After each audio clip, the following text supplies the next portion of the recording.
Rooney on Talk Radio 1210 WPHT. Serious question. Not that I waste time on questions that aren't serious here, Producer Andrew. Why did we fight the Cold War?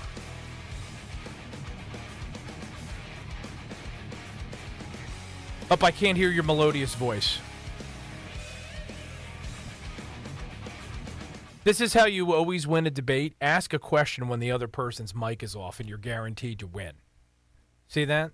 I've got this job for a reason. While he figures out his technical issues, welcome to the Matt Rooney Show, ladies and gentlemen. The pre-DNC edition here on 1210 WPHT. Appreciate you joining us as ever. I know that I am honored, privileged, positively tickled to be with you once again for another 3 hours here on Philadelphia's premier talk station, even though I know many of you are listening well beyond the Delaware Valley. I don't have an answer to the question that I asked Andrew. Why did we fight the Cold War? Because, let me give you a little bit of background on me for those of you that are newer to the audience. And if what we're being told is correctly, there's a lot of new folks out there in the Matt Rooney Show audience, and we're happy to have y'all. We're joyful. That's the buzzword of the week, right? We're joyful, full of joy that you're with us. I was born in 1984.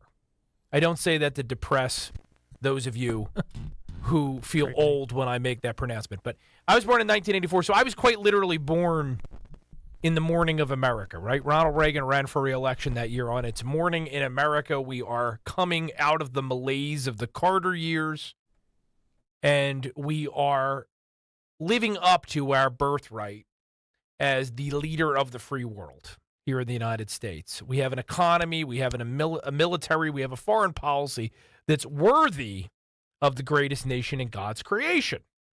And Americans went to the polls, and they delivered a landslide for Ronald Reagan. We haven't seen a landslide like that since. Now, I turned 40 this year, God help me. So it's been 40 years since I entered the world. And in that time, we now have a presidential nominee of one of the two major parties, not Ronald Reagan's party, that is advocating heading into the Democrat National Convention naked, undisguised communism.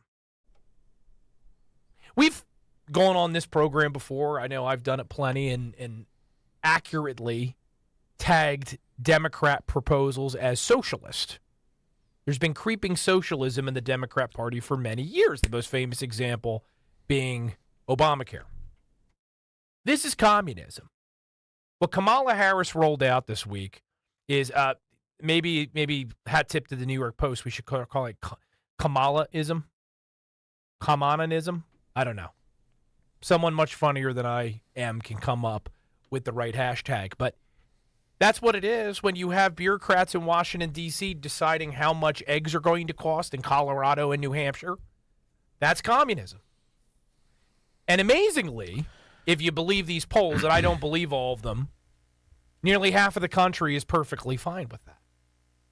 Now, I showed my hands there. I don't necessarily believe all of these polls, and we'll get into that a little bit more this evening. But we're not going to pretend that this is anything else. I've had a few Republican friends, not Republicrats, they're actual Republicans, but a few Republican friends in recent days tell me, well, Matt, don't go on your radio show and call it communism because that spooks people.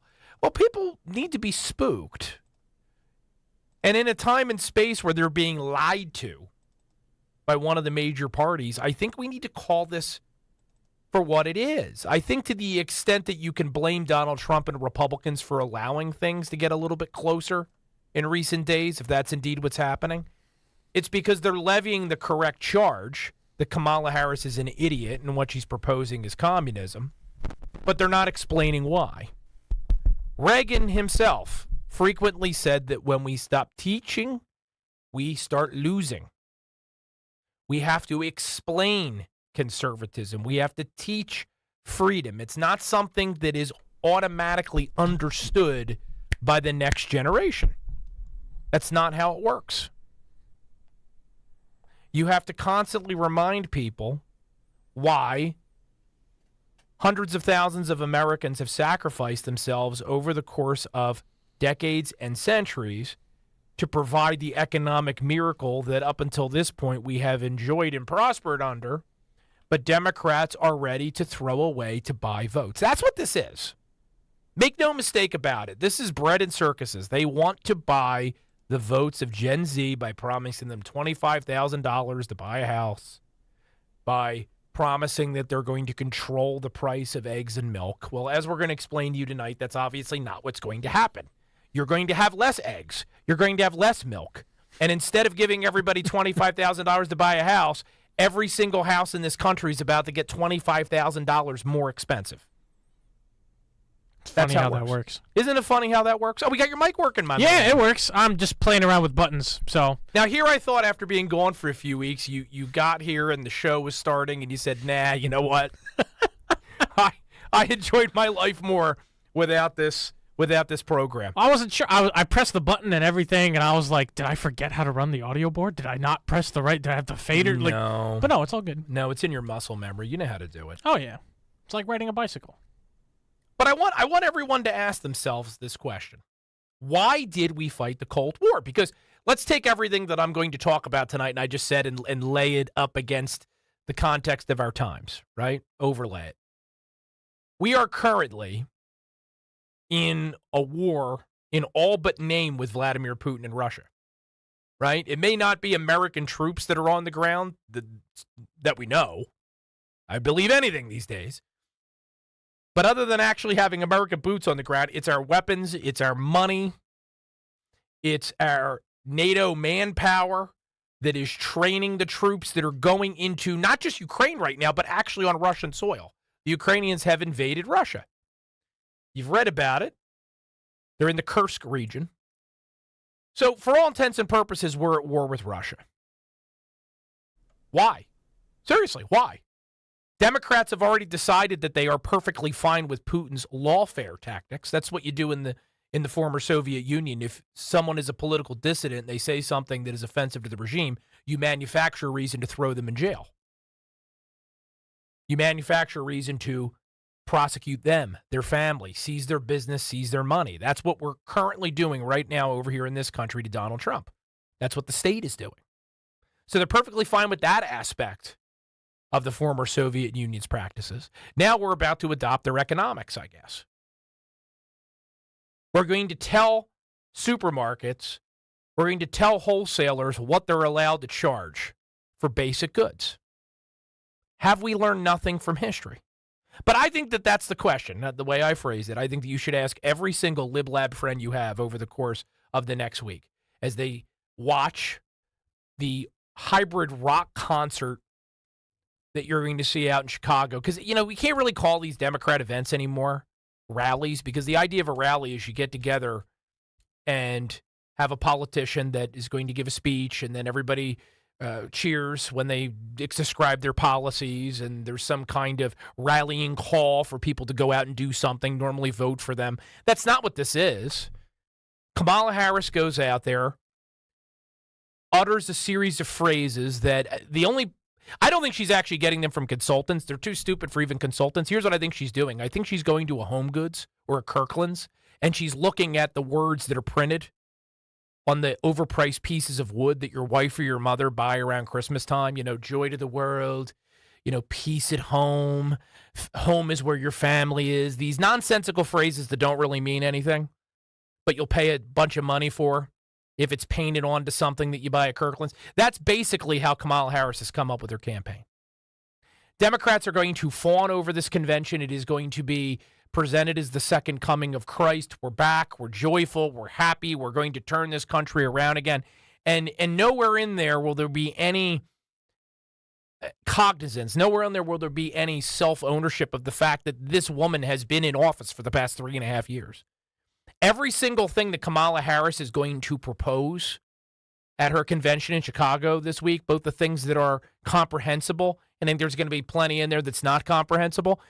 Why couldn't she walk down the hallway right now and ask Joe Biden to do it? If price controls are such a great idea, why not ask Joe to do it? Catch him at a lucid moment and see if he'll implement them. Right?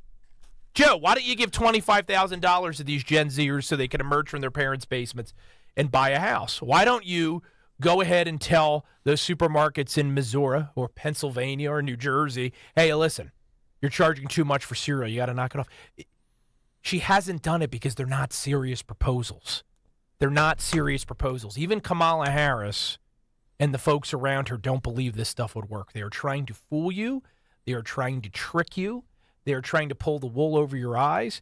They're lying to your children and convincing them that somehow they can snap their fingers and by government executive order somehow take away the pain of the policies that they implemented. Kamala Harris is the very woman that presided over the United States Senate and broke the tie, right, to spend trillions of dollars, which kicked inflation into the stratosphere. Remember, when Trump left office at the beginning of 21, we were only at like 4% inflation. Now we're at like 19%. So you can't blame this on COVID. This is what the left does. They create a problem, and then they tell you we're going to solve it. But the way they're going to solve it is by giving them more power and by making the problem worse. They're like drug dealers. Drug dealers sell you something and tell you it's going to make you feel better, but really all they're doing is making you dependent on them. That's what you're going to get out of Chicago this week. And maybe some riots too. Who knows? Tune in if you have the stomach. I'm not sure I do. 855-839-1210 is the number here on the Matt Rooney Show. By the way, you can tell I didn't even give the number at the top tonight because I'm so fired up to talk about this nonsense. We're going to teach people some stuff tonight, Andrew. School's in session early. You're a month early, which would actually be a little frustrating for a lot of people. Yeah, but you don't have to go out and buy any school supplies. Right. I'm not giving you a reading list. I do have some Nixon and Milton Friedman audio. Well, there you tonight. go. That's kicking it back. Woo! I'll tell you what, it's amazing I found somebody to marry me with how cool I am, right? Although you're not much better. That's why we get along. Oh, by the way, we got some guests tonight, too. It's U.S. Senate night here on the Matt Rooney Show. In the first hour, coming up here in about 15 minutes, we've got Dave McCormick. May have heard of him. He is running ads when you're watching television, whether you be at the sports bar, at home, wherever, watching YouTube.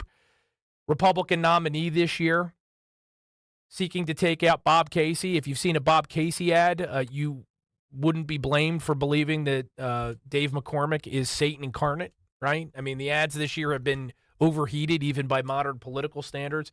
Dave McCormick's going to join us a little bit later on the program to talk about the DNC, Kamala Harris's absolutely absurd economic proposals, and whatever else we can fit in while we've got them. And then, because I said it's U.S. Senate night, in our second of 3 hours, because they're crazy enough to give us 3 hours around here, we've got Curtis Bashall, Cape May County, New Jersey, hotelier, another businessman.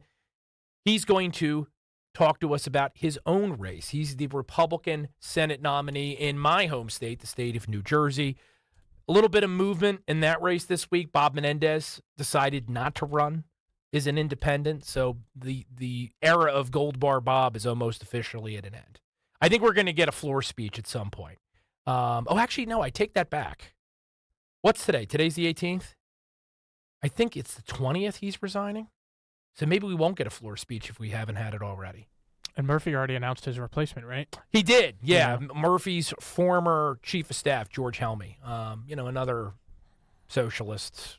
Actually, this is really going to peeve some of you who, like me, view the COVID lockdowns and everything surrounding it as one of the greatest human rights atrocities of our modern era. George Helmy, Phil Murphy's own words, our new temporary U.S. Senator from New Jersey, Phil Murphy said he was the architect of New Jersey's response to COVID-19. So if you lost a grandparent in New Jersey because Phil Murphy killed them in a nursing home, if you got scared into getting a jab that ultimately you decided wasn't a very good idea, but they freaked you out and you felt like you had to do it, or maybe you needed to do it to keep your job, right? For those of you that lost a business during COVID, we lost a third of our small businesses in New Jersey during COVID-19. Your new U.S. Senator? From the horse's mouth, Phil Murphy himself. That's the guy that implemented those policies. So, New Jersey, we just keep making great decisions. We're the state that voted against Lincoln. I mean, what do you want? We've never been good judges of character. Great pizza, great beaches. Yep. We're much friendlier people than we get credit for. Terrible judges of character. Yeah. Not very nice drivers. Well, we don't even want to get into that. No. I don't want to lose my whole Pennsylvania audience here. That's true. Yeah, by Very getting true. by getting into comparing drivers across. I'll talk about just about anything on this show. There's no such thing as a third rail. We shouldn't get into who is a better driver. Your average Pennsylvania, your average New Jerseyan. Yeah. Again, 855-839-1210 is the number. Over on YouTube, youtube.com/@1210WPHT. We do indeed have the Roon Cam up tonight, so you can head over to there and confirm that I am indeed as handsome as I sound. Despite the fact that I was sweating over a grill all afternoon. Yeah, it's my daughter's birthday coming up this week. Well, there you go. Happy birthday to my little lady. So we had a party today, and I was grilling for everyone. I'm very good at grilling. As most American fathers are. Most American fathers overcook burgers. They char the meat, not me. I never burn a burger. Oh, yeah? No. And I cook one of my favorite brands of burgers tonight. Wahlburgers. You've ever had them? I've Mark never tried them. Wahlberg's family? Yeah. Oh, my God. Let me never tell you had them, something. but If you've ever had an opportunity to eat a Wahlburger, do it. They are tremendous. I've heard good things about them. They're tremendous, and I've tried them all. I've gotten them from butchers. I've gotten them from the supermarket. I've gotten the higher quality beef and tried to dress them up myself. Yeah. Wahlburger don't even need to do something to them. And they're not a sponsor, by the way. I just really like Wahlburgers. Well, most of the time, my family we do the patties and stuff ourselves. My brother, he came over to our house last night and was like just kind of catching up. I haven't seen him in a while. Like we just came back from vacation. They're about to go on vacation and all that stuff. Yeah. We're a family that tends to do smash burgers. Okay. So there's not a lot you can do as far as like you don't mix them together. Like you season it as it's on the griddle. You can throw onions on there. There's not much you can do to it. That's kind of like the thing we've been into. We visited friends in New Hampshire a couple weeks ago, and our friend up there makes tremendous smash burgers. What I've done, and I haven't done it yet because we're not home a lot in the summer. We go to the shore a lot. I have a grill that you can get a griddle insert for. So I'm going to buy the insert, and I'm going to start making my own smash burgers. It's worth it. Like I didn't want to season it myself, but I found a brand that actually comes pre-seasoned because I don't want to be bothered with that. Well, it's a lot of maintenance to take care of it. You have to season it right. If it doesn't come pre-seasoned, like you said, you have to clean it a certain way. You can't use soap unless it's a very specific brand of whatever, and it's extremely complicated. However, if you put in the work, they're delicious. Yeah, they come out great. I think it's the best kind of burger to have. Do you make the little bed of onions and then put it on top? The first time we did it, we did, and when we did it last night, we didn't. I personally like the onions. The only thing is you have to watch the temperature because the onions will burn when you flip the burger over. So it's just like stuff you learn what to look out for, what to do, what not to do, and such. Right. I was going to say that's the truism of any burger preparation. Because I've gotten to the point now where I only have to flip the burger once. Right. Exactly. Maybe twice. I put them in. I think the key is we started talking about very consequential things. We went from inflation, Kamala Harris being a communist and an idiot, a comidiot, I guess maybe. And then that got me thinking about burgers because I'm thinking about being hungry if Kamala Harris is president. Because something like a Wahlburger or a smash burger, it's going to be a luxury in just about 6 months, a year, if Kamala Harris wins this election. It's for the elite class. Yes, absolutely. We're all going to get together around a garbage can and watch me, barbecue some rats or something in the alley. Some raccoons and squirrels. That's what we're headed to. Yeah. And people, I kind of alluded to this earlier in my rant at the opening of tonight's program that I've had a couple friends on my side of the aisle say, Matt, don't go too heavy into the communism thing. Because there's certain things in this country you reference that are perceived as shutting down conversation. People hear slavery, Hitler, communism, and they're such loaded terms that some people just stop paying attention. I'm not someone that believes that everyone I disagree with is Hitler, right? I'm not someone that arbitrarily compares things to slavery because very few things in the human experience are. This is communism.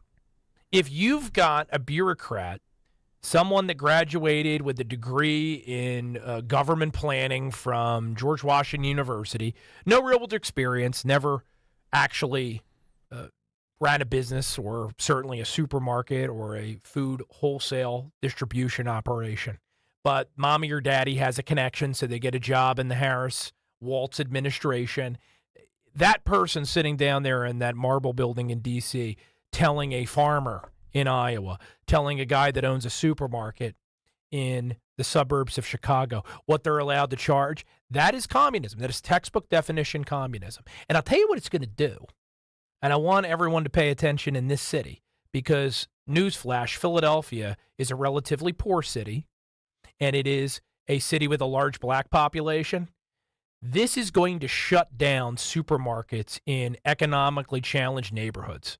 That's what this price control proposal are. So, ironically, we've got this first woman of color that everyone on the left is excited to make president. It is going to be women of color in economically depressed neighborhoods that are going to suffer the most. You are going to create food deserts because those supermarkets are operating on the thinnest margins. So you're going to have corporations and also smaller retailers are going to decide, you know what, this just ain't worth it. We're either going to shut down entirely or we're going to dramatically limit the products we put on the shelves. Now, Kamala Harris doesn't understand this because Kamala Harris is challenged and on the wrong ways. I truly do believe this is over her head. I'm not even trying to be funny because I know one of you out there in the audience right now, there's some lefties that listen to this show, even though you don't admit it, you're getting your panties twisted because how dare he calls her? How dare he calls that brilliant, successful woman an idiot? She's an idiot. Not everyone I disagree with is an idiot. Barack Obama's a very smart person. He's an evil guy because some of the stuff that he's perpetrated and continues to do. Bill Clinton, pervert, right? Not an idiot. Kamala Harris is an idiot. And that's really saying something considering that the guy that we had, well, I guess we technically still have him. No one's really sure. Has anybody seen Joe Biden recently? He only got out of law school by cheating, plagiarism. So the bar was already pretty darn low, but she's a very stupid person. And that's why Donald Trump is getting some heat for calling Kamala Harris stupid. I don't think there's anything wrong with saying what time of day it is.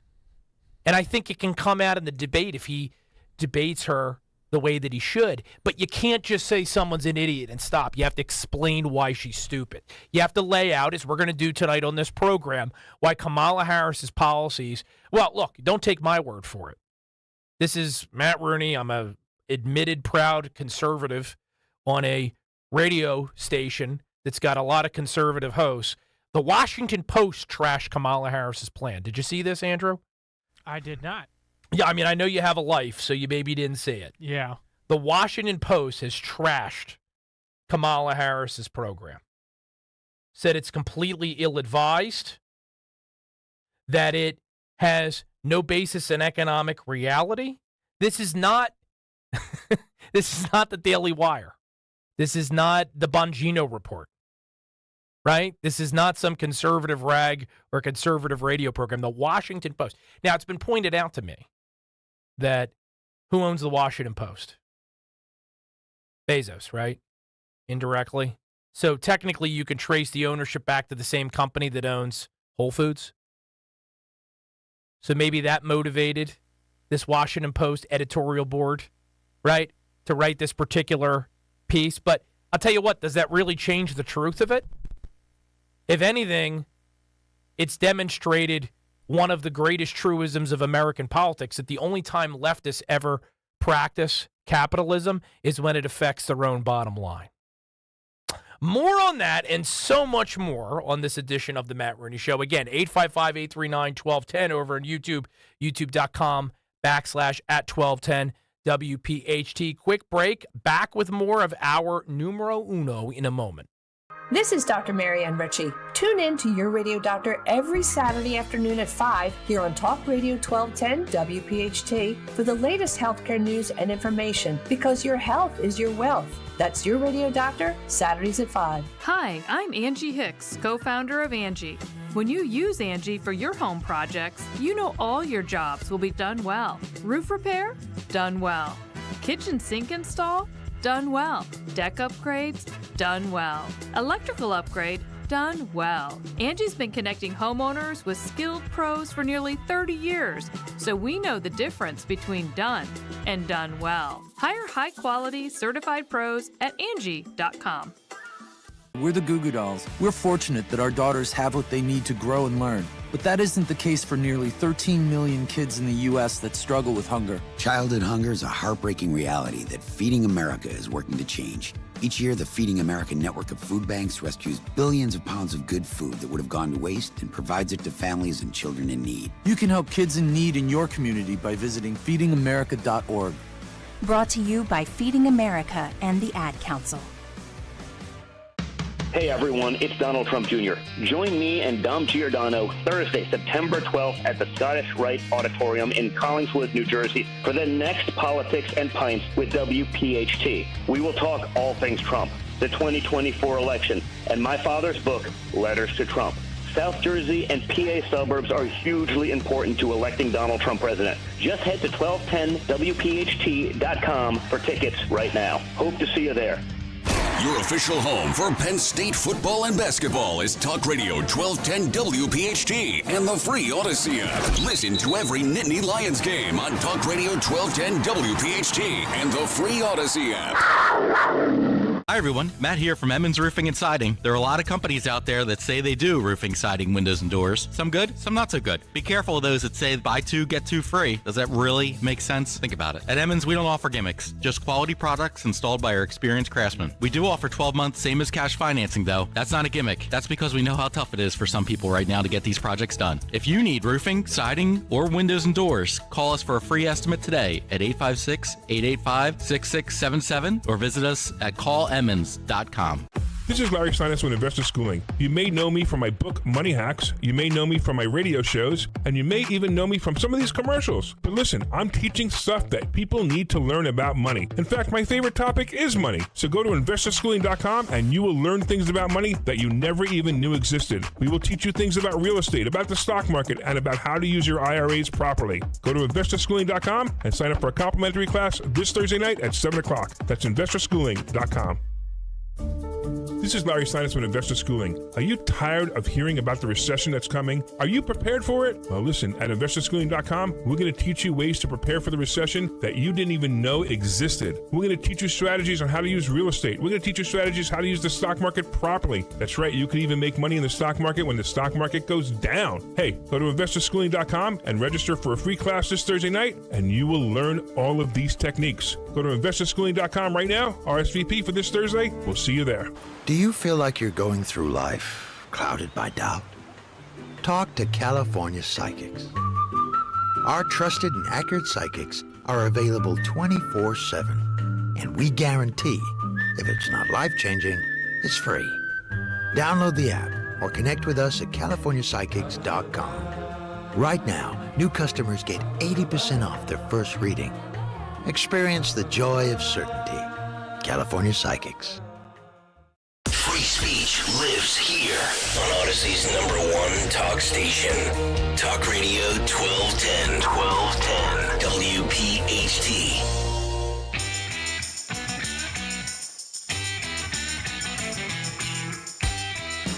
They just passed a $2 trillion spending bill filled with bailouts and poor. The vice president votes in the affirmative.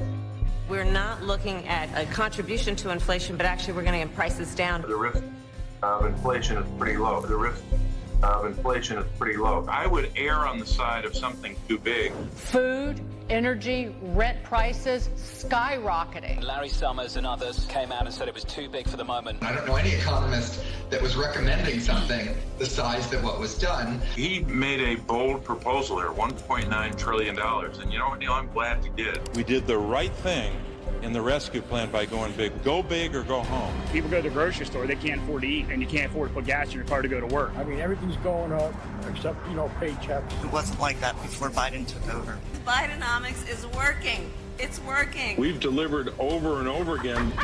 The risk of inflation is pretty low. That is called Bidenomics.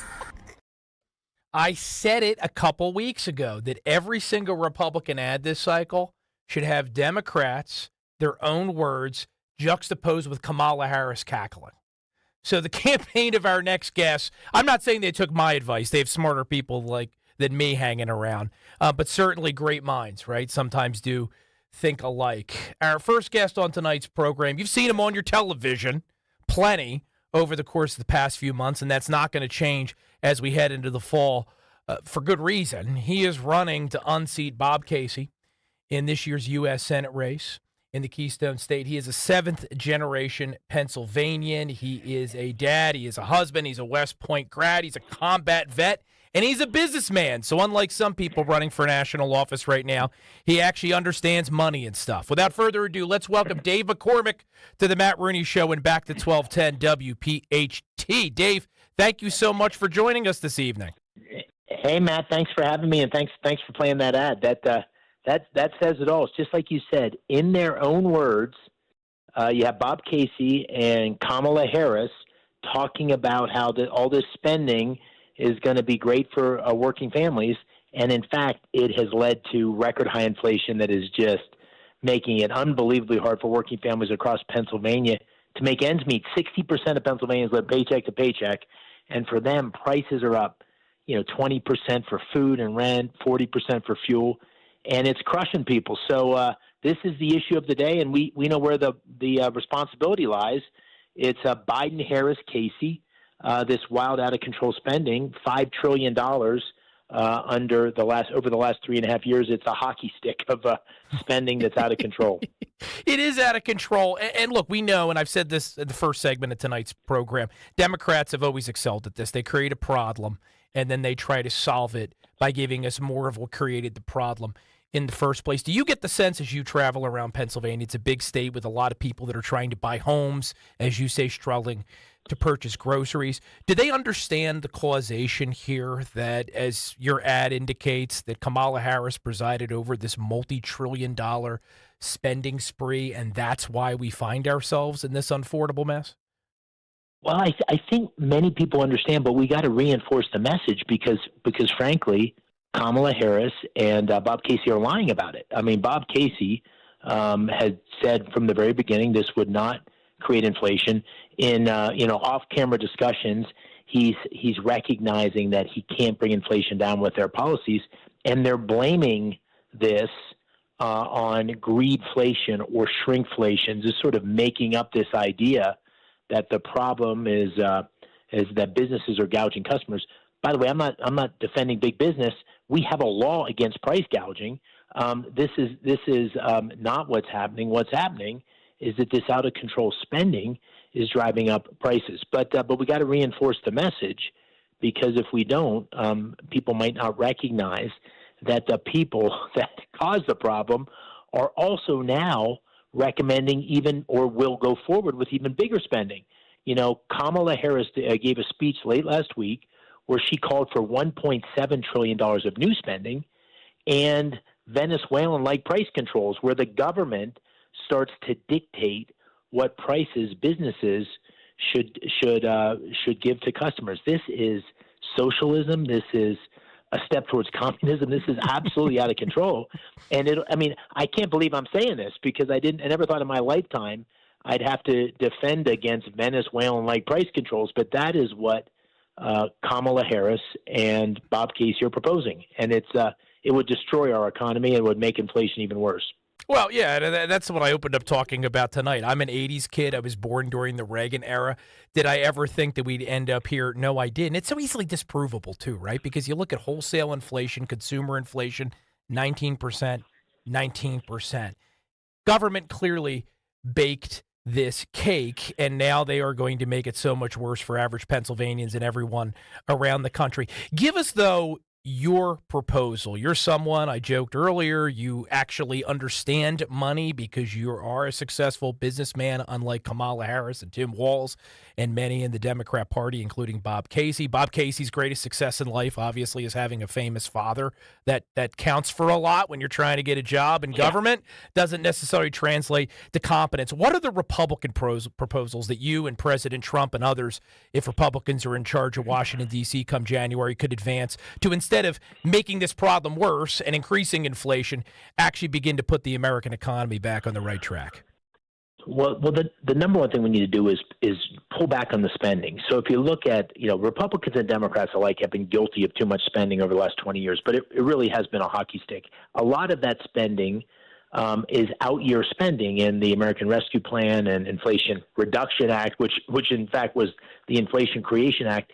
So if you had a majority in the Senate and the House and President Trump in the White House, you could overturn some of those spending proposals that have already been approved, and that would be the first step. The second step is you got to unlock energy. What has happened under President Biden, Kamala Harris, and Bob Casey is a war on fossil fuels. That's what's driven up the price of fuel, and of course, fuel prices affect all the prices of everything else. And so we got to unleash our energy in Pennsylvania. We have, if you can believe it, under President Biden and Harris and Casey have supported this 100%, a mandate to move 70% of all new light vehicle sales, 70% by 2032. That means that you will mandate that Pennsylvanians and Americans will buy electric vehicles. All of this is going to be incredibly expensive for consumers. It's going to drive up the price of fuel. The third thing we need to do, and I hear this everywhere I go, is unlock our economy more generally, and we need to do that by deregulating. So under the Biden, Harris, Casey administration, there's been an enormous push towards more regulation, which makes it harder to grow businesses.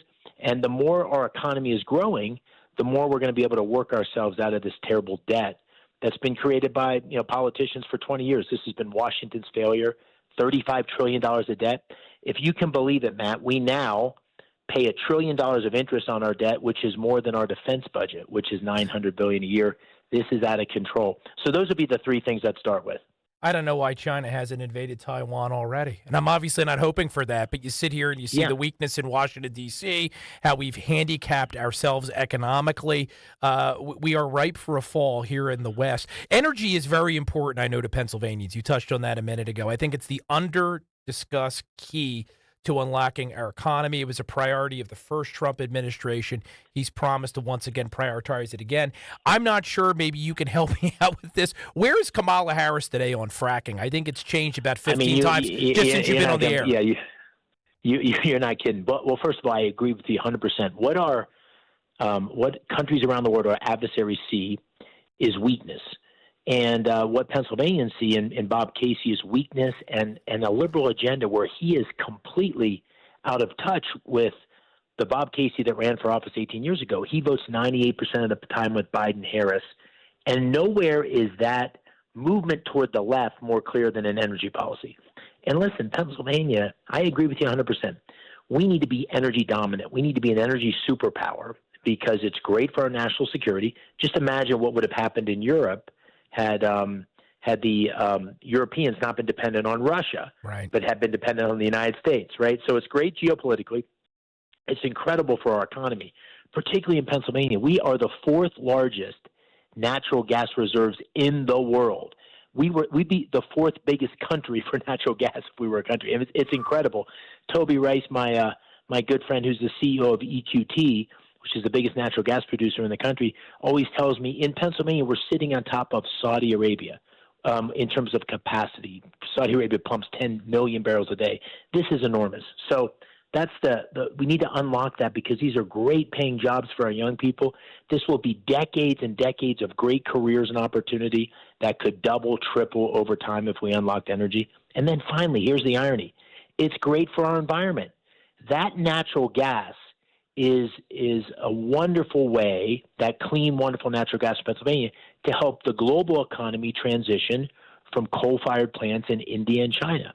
And so if you really want to reduce carbon emissions, if you believe that's a goal, which I do, I believe climate change is happening. I believe man-made activity contributes to it, but you don't kill an economy. You don't hurt your security. By exporting our natural gas around the world, we will help that energy transition. So this is one of these cases where the weakness and the radical environmental agenda of Biden, Harris, and Casey is taking our country in a direction that doesn't even accomplish their goals. And this is what would change dramatically under President Trump. And as senator from Pennsylvania, I'm going to be focused on energy day in and day out. It's the number one thing, man. It's the long pole in the tent of changing Pennsylvania's trajectory. We're losing people. we're losing economic activity. Energy is the way to get it back for Pennsylvania. And you hit the nail on the head. If everybody's switching to an EV and moving to quote-unquote green energy was somehow going to rescue Mother Gaia tomorrow, I'd probably be for it too. But these technologies are unproven. In many cases, they take more energy to remain viable than they actually produce for our grids. It's just it's more fantasy thinking. And speaking of fantasy thinking and young Pennsylvanians, Bob Casey, I don't know who flip-flops more, he or Kamala Harris. Maybe they have some kind of secret contest to see who could be on more sides of different issues between now and November. I remember this guy speaking about student loan debt and saying, you remember more than I do. It's something like, I don't have a magic wand. We can't fix this with a magic wand. Now, all of a sudden, he's for forgiving student debt, which we know drives the price of tuition for everyone. What is it with this guy? Well, no, that's a perfect example, because in 2014, as you said, he said there's no magic wand. We can't forgive student debt. In 2024, he is an enthusiastic supporter of President Biden's plan to forgive $160 billion of student debt. Just to put that in perspective, that's bigger than the size of the budget for the United States Army, which I served in. I mean, this is madness. But I of course, in economic terms, this pushes up the price of education. But for me, this is un-American. This is so unfair.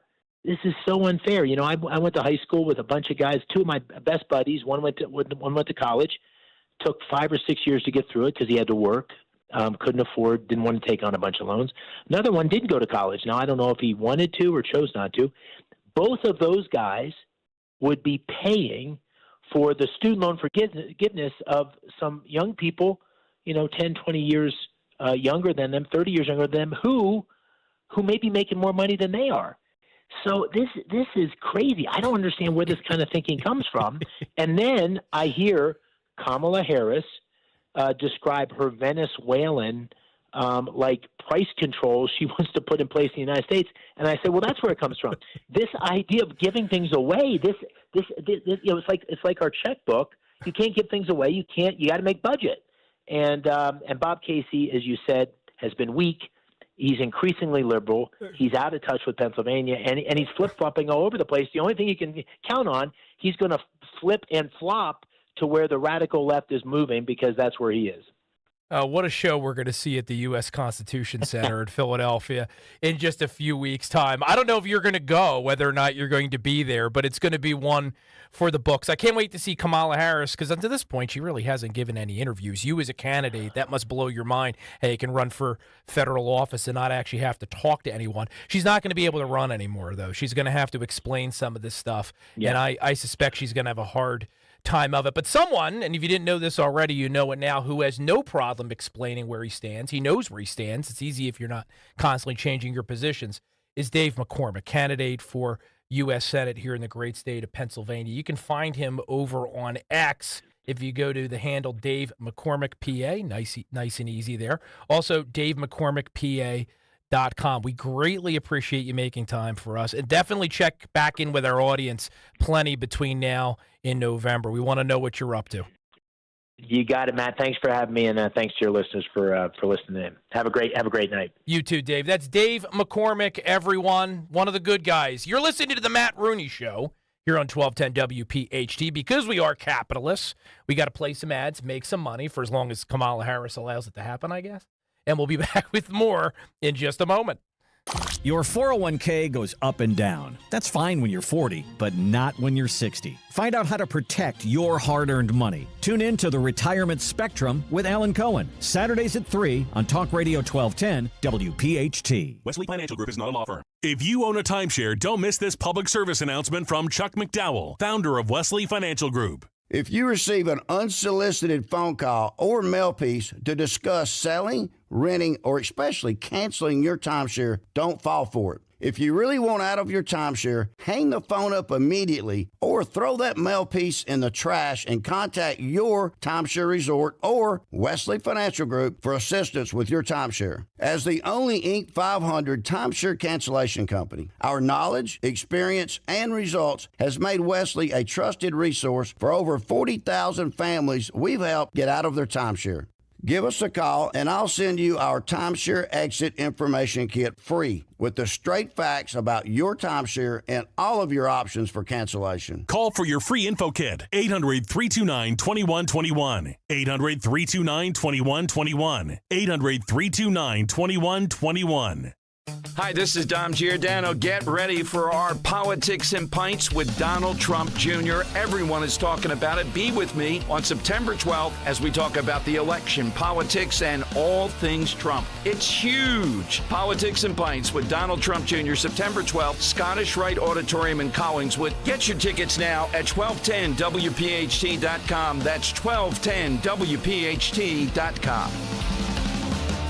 When you need to know, depend on KYW News Radio 1039 FM. A massive pro-Palestinian demonstration is set for today outside City Hall ahead of the Democratic National Convention. Philly needs more in-person voting sites, and barber shops offer a key appeal. Our Chinatown hosts volleyball teams from other East Coast Chinatowns for warm-up play ahead of a national tournament. Get the latest anytime on KYW News Radio. Now on Crystal Clear 103.9 FM. You've never needed us more. Drive into summer with the Honda CR-V and Accord, your fun-to-drive weekend getaway vehicles. From Honda, the 2024 Kelley Blue Book's KBB.com Best Value brand. So hurry in to the Honda Summer Event. For a limited time, well-qualified buyers can get a 2.9% APR on a 2025 CR-V or 2024 Accord. Contact your local Honda dealer today. See dealer for financing details based on 2024 Consumer Choice Awards from Kelley Blue Book. Visit kbb.com for more information. I'm Shanola Hampton. Every day, millions of people face hunger. Today, I will share with you some of their experiences. I'm stuck between paying for medications or paying for food.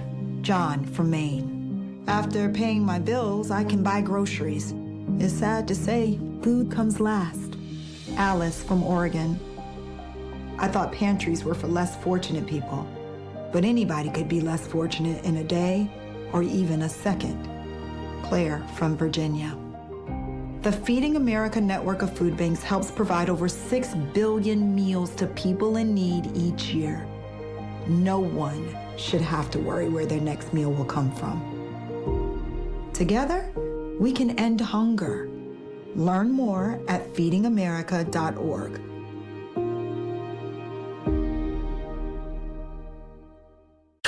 Blackwood to follow 1210 WPHT on the free Odyssey app. Download it now.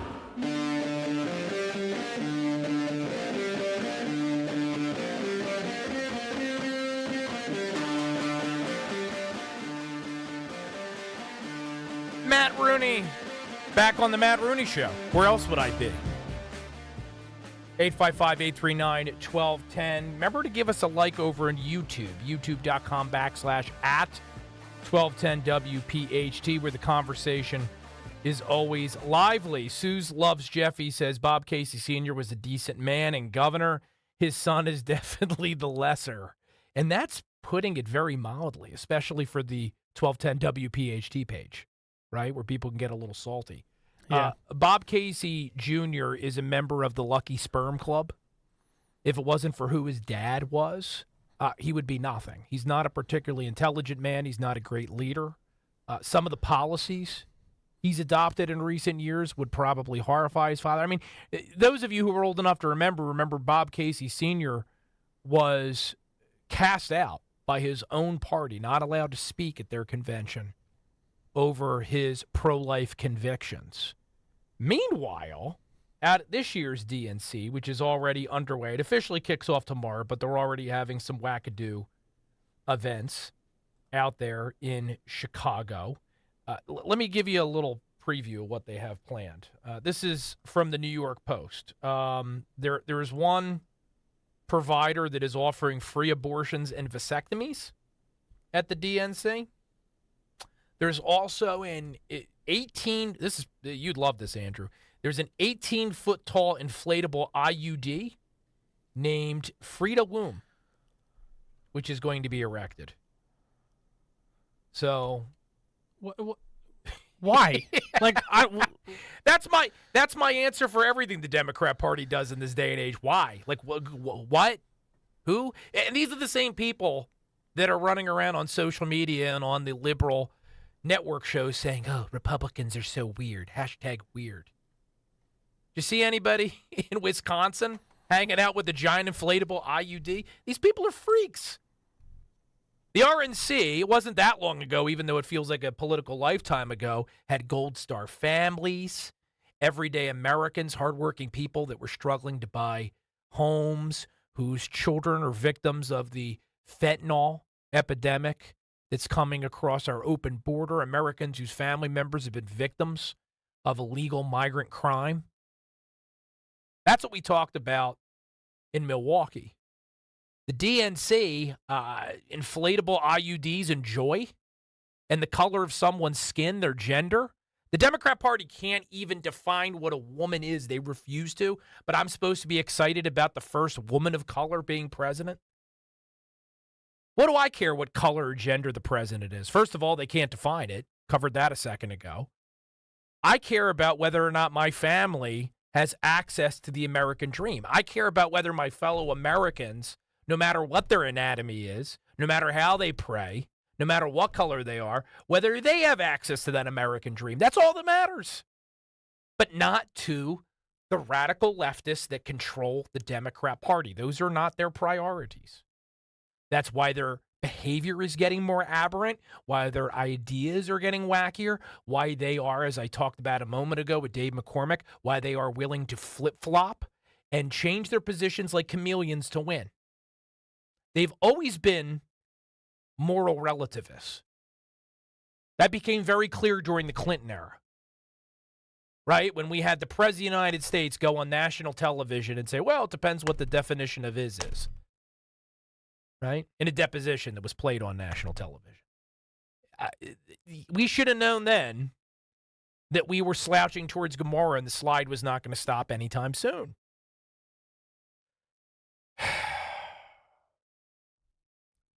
The good news is we've got better and higher priorities here on 1210 WPHT. 2 full hours left of the Matt Rooney Show. We got Curtis Bashall. We're going to cross the river like George Washington.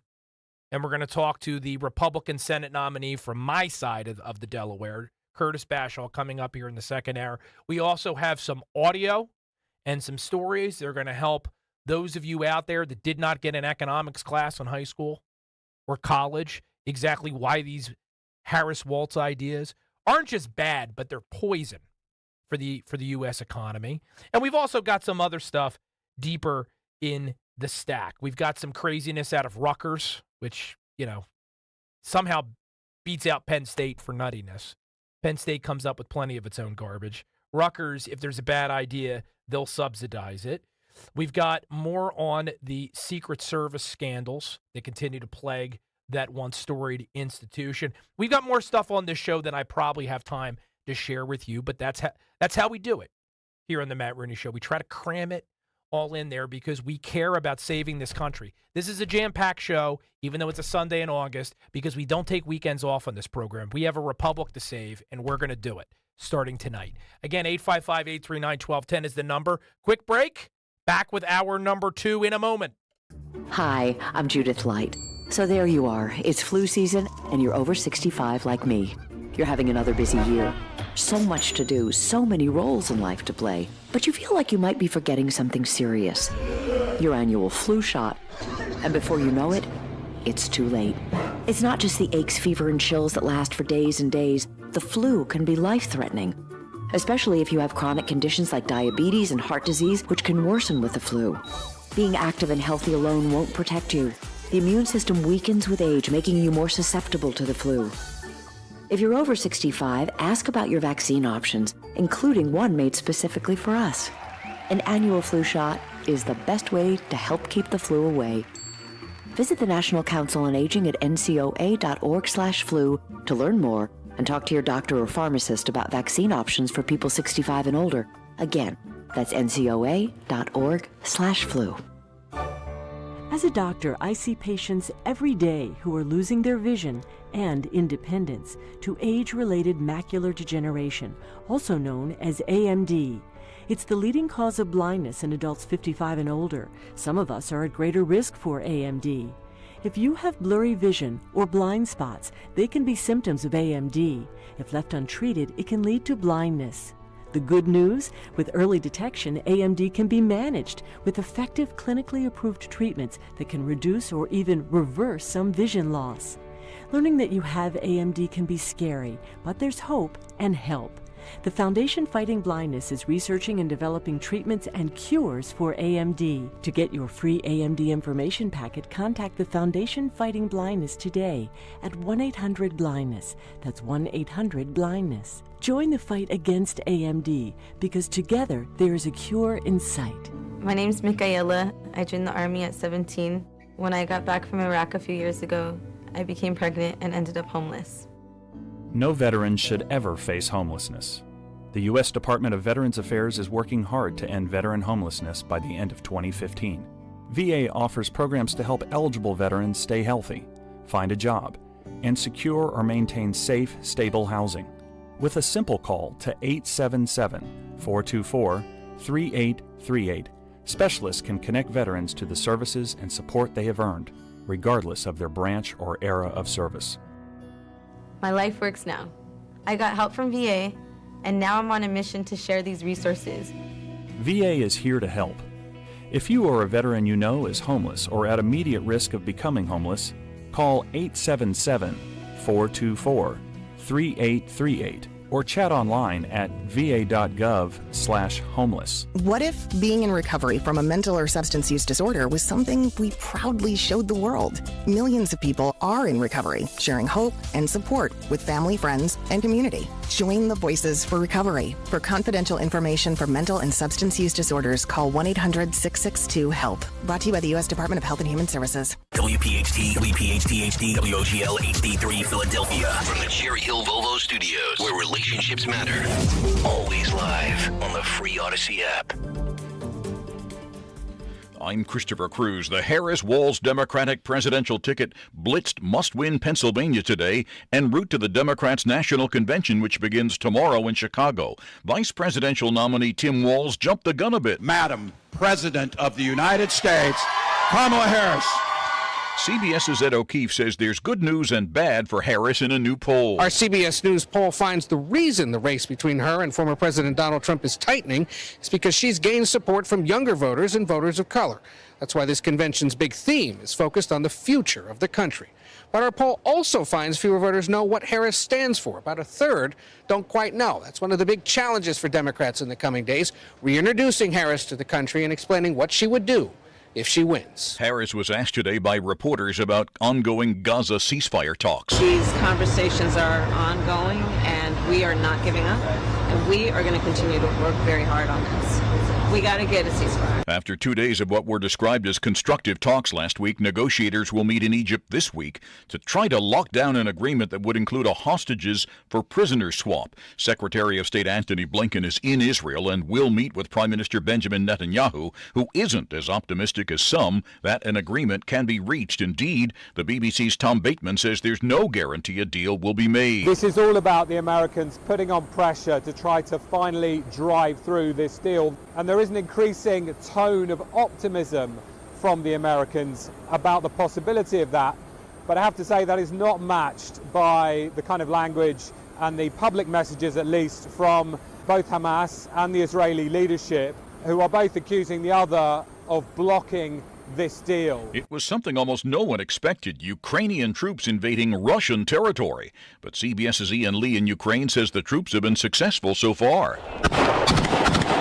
This is the tip of Ukraine's spear into Russia. Elite forces probe ahead and disrupt Russian reinforcements. Here, Ukrainian troops ambush several soldiers. Surrender and come out, they command, capturing some of them. It's the first time a foreign army has been fighting inside Russia since World War II. Should misogyny be criminalized? We're not talking blonde jokes here, although some would argue they are the gateway drugs to the kind of misogyny the UK wants to track, study, and outlaw. Extreme expressions of hatred and contempt for women, coupled with the stated wish to oppress or physically harm them. Vicky Barker, CBS News, London. This is CBS News.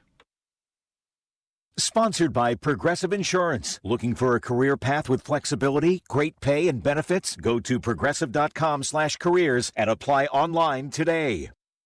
eBay Motors. WPHT, WPHT-HD, WOGL HD3 Philadelphia. From the Cherry Hill Volvo Studios, where relationships matter. Always live on the free Odyssey app. Live and local with Matt Rooney on Talk Radio 1210 WPHT. Welcome back, old friends, new frenemies, and all who lie elsewhere in between on the spectrum that is life.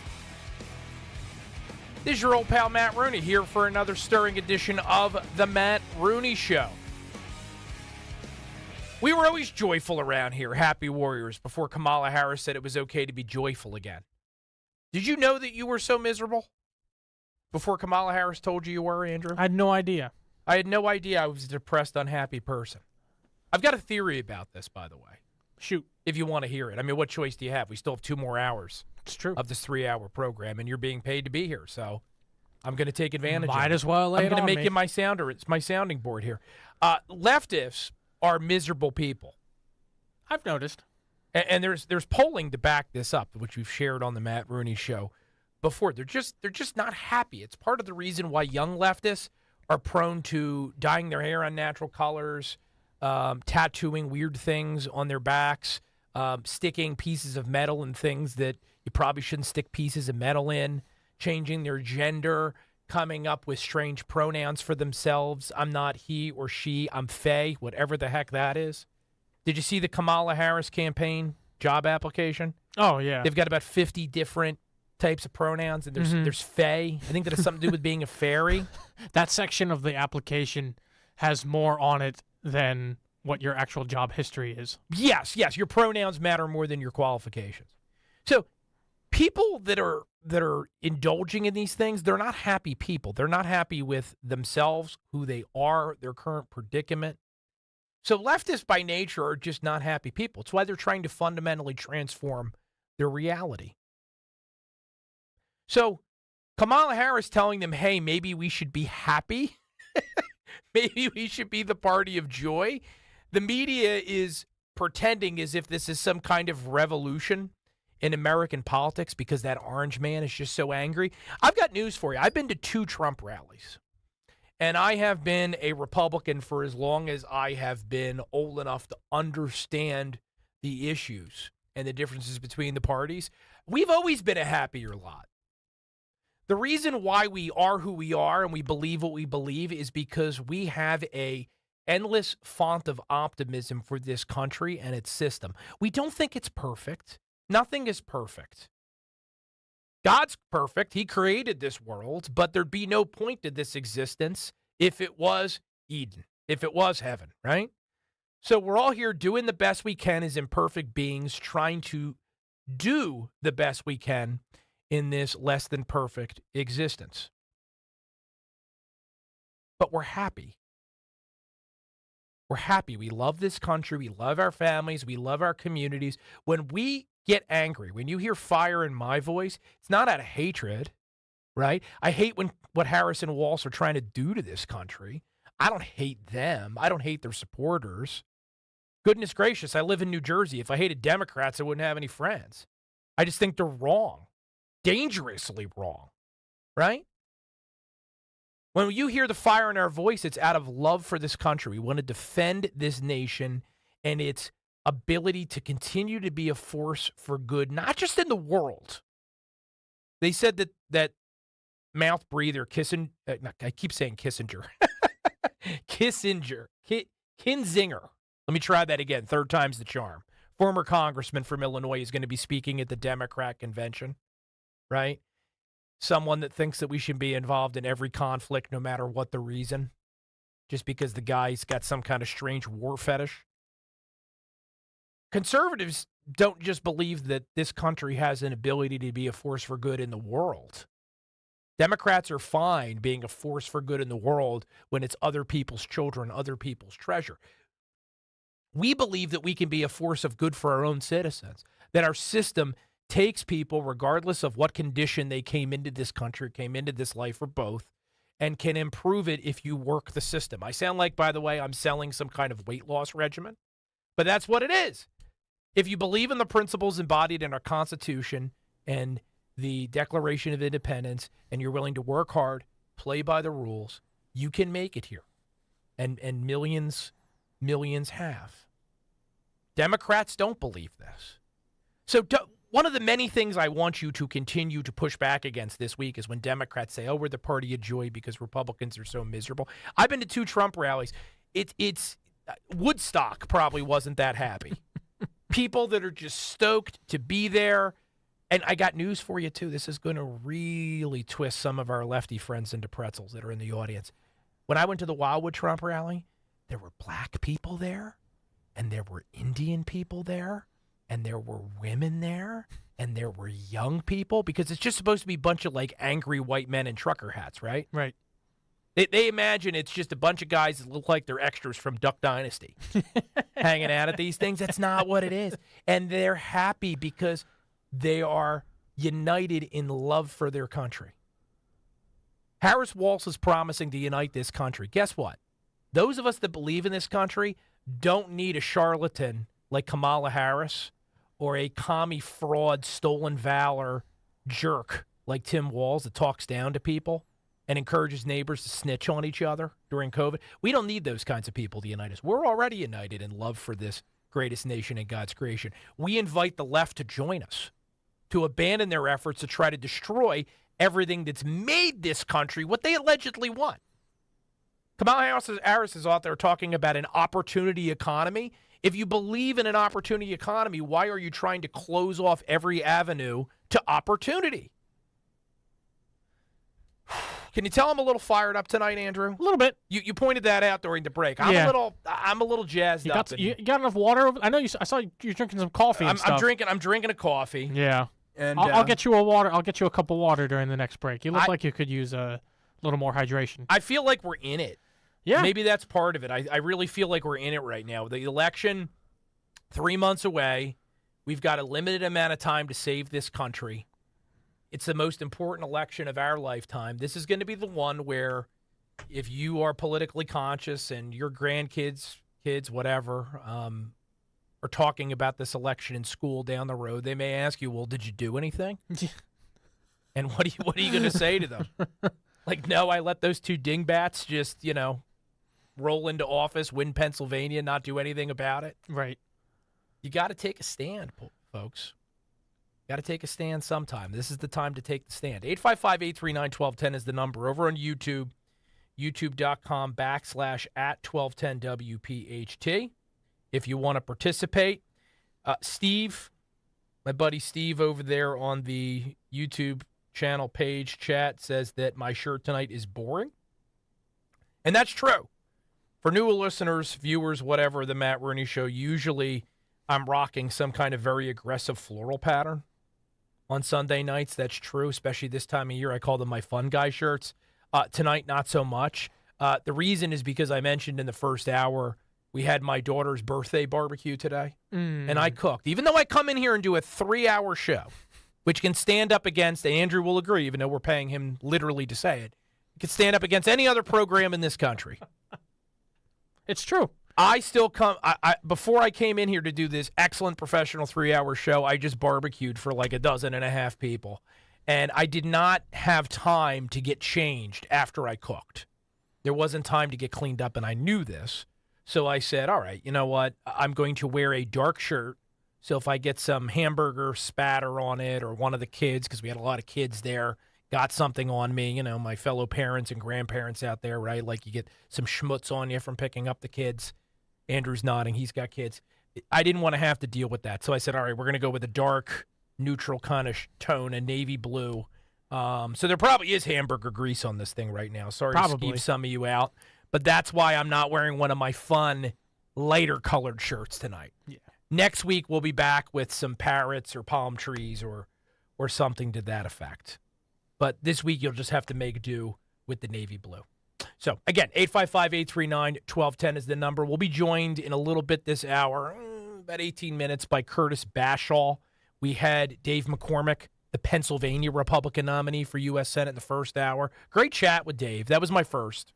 We didn't have him the first time around when he ran. We had Dr. Oz. We had Kathy Barnett. Didn't have him. So happy for the opportunity to finally talk to him. He's as intelligent as advertised. Definitely would be an upgrade from Bob Casey Jr. And I won't revisit my criticisms of Bob Casey Jr. tonight. I reserve the right to get back into that as the election continues. Curtis Bashall in New Jersey is running against Andy Kim, the man who is best known in my state and nationally for, after January 6th, picking up trash in his blue suit and then donating the blue suit to the Smithsonian in one of the single greatest acts of virtue signaling ever. Ever. That's what he did? Yeah, you're looking at me. Google it. So Andy Kim, look, I give the guy credit for political skill. Mm-hmm. He recognized that this is something that Democrats were going to be talking about endlessly nonstop for years. Right. All the atrocities that happen in this country every day, young black and brown kids getting gunned down in drug-plagued cities, all the horror that happens down on the American border, people dealing with mass economic dislocation. The list goes on and on. January 6th, though certainly not the greatest day this country's ever had, for them, we've even had Democrats say it was worse than 9/11. Mm-hmm. Democrats have been on record saying that, so they're absolutely out of their gourd. But Andy Kim recognized that this is going to be a seminal moment for their movement, so he went out there in his very nice blue suit. I don't know where he bought it, but it's a nice, business suit, and got down and started picking up trash in the Capitol, some water bottles and stuff.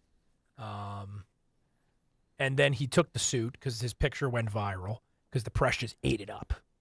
And he donated it to the Smithsonian because I guess they wanted some artifacts from January 6th. So that's his claim to fame. That's what Curtis Bashall is running against in New Jersey, because why not, right? Now, Bob Menendez, who currently occupies that seat, Gold Bar Bob, just got convicted by a jury of his peers on federal corruption charges. He's appealing, but he has decided to resign the Senate. So Phil Murphy did not appoint Andy Kim to that seat. Surprised some people, not me, and I'll explain why in a moment. But he appointed George Helmy. He's an executive for one of the local hospital chains in New Jersey. Also Phil Murphy's former chief of staff and the architect of many of Phil Murphy's COVID-19 policies. Not much of a resume line for me, or certainly I suspect for most of you out there in this audience, but in lefty circles, killing a ton of senior citizens passes as a success story, I guess. Again, hashtag weird, right? We got to turn this weird thing around on them. Now, why didn't Phil Murphy pick Andy Kim? There's two reasons. One, you may have heard the U.S. House of Representatives is very closely divided right now. So pulling a single vote out of that chamber, it's believed that Hakeem Jeffries probably said something to Phil Murphy along the lines of, hey, listen, we really can't spare a vote right now. We'd prefer if you didn't pick a member of your House delegation from New Jersey to fill that seat. Also, don't forget, even though it feels like multiple political lifetimes ago, Andy Kim won the nomination by absolutely drubbing Phil Murphy's wife, Tammy Murphy. New Jersey's own Marie Antoinette in fishnet stockings. She tried to run and win the nomination, got absolutely destroyed. Destroyed in all of the actually democratically conducted votes that were held at the county level in New Jersey, and she was forced to drop out. A major embarrassment for Phil Murphy. You're the governor of the state, and you can't get your wife through a statewide election. We'll talk to Curtis Bashall a little bit about Bob Menendez leaving the race, but I want to talk to him about very much what we spoke to Dave McCormick about, the economics of our day. These are the issues that are motivating many of the swing voters in the center. At least that's what the polls are telling us. How does he see this race in New Jersey? Like Dave McCormick, He's also a very successful businessman. I don't know if you've noticed a pattern here. Republicans tend to run people for office that have actually done things.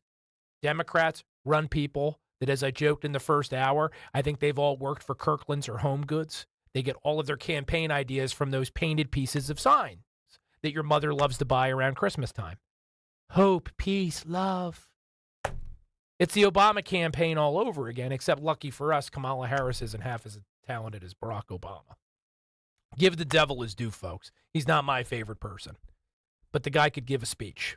There's a reason why Barack Obama packed him in. It wasn't just because he was historic. It's because the guy was talented on the stump. Kamala Harris, not so much. Actually, I saw an article before tonight's program, Andrew. She had a rally in North Carolina. 250 people. It's got to be a record. Rich Zeoli has had more people, I think, at the Grand. Right. Down in Cape May. Yeah, I was going to say. For one of his live events than Kamala Harris had in North Carolina. Tough tickets to get the Rich Zeoli stuff at the Grand Hotel in Cape May. It's great stuff. I mean, people don't have to have me tell them. I'm a big fan of Mr. Zeoli, obviously, not just because he's on this station, but we're friends. He's an extremely talented guy. I think in some ways he's wasted on radio because he could be a comic. He could be packing arenas with his comedic abilities. But I'll tell you something that isn't a joke. I'm going to call it right now. Donald Trump is going to carry the state of North Carolina. Every election, there's always that state that the other side is reaching for, the brass ring they can't quite grab. Right. North Carolina voted for Trump, just not in 2016, but in 2020. I do not believe there's a single state that voted for Donald Trump in 2020, which is not going to vote for Donald Trump in 2024. It's just not going to happen. This is going to be a closer race than 2020. It was worst possible case scenario for Republicans during the COVID pandemic because of the COVID-19 pandemic. The only conditions that were worse for Republicans was back in 2008 when Obama beat John McCain and George Bush was in office at the beginning of the financial crisis. Not that Barack Obama had the right solutions for that particular economic disaster, that financial crisis, but it was a hard thing to defend when you're the incumbent party, right? What else do we got to talk about tonight? I got a massive list here. But again, 855-839-1210 is the number. Let's take a break so we can get one more segment in before Mr. Bashall joins us. I've got more on Kamala Harris's economic proposals.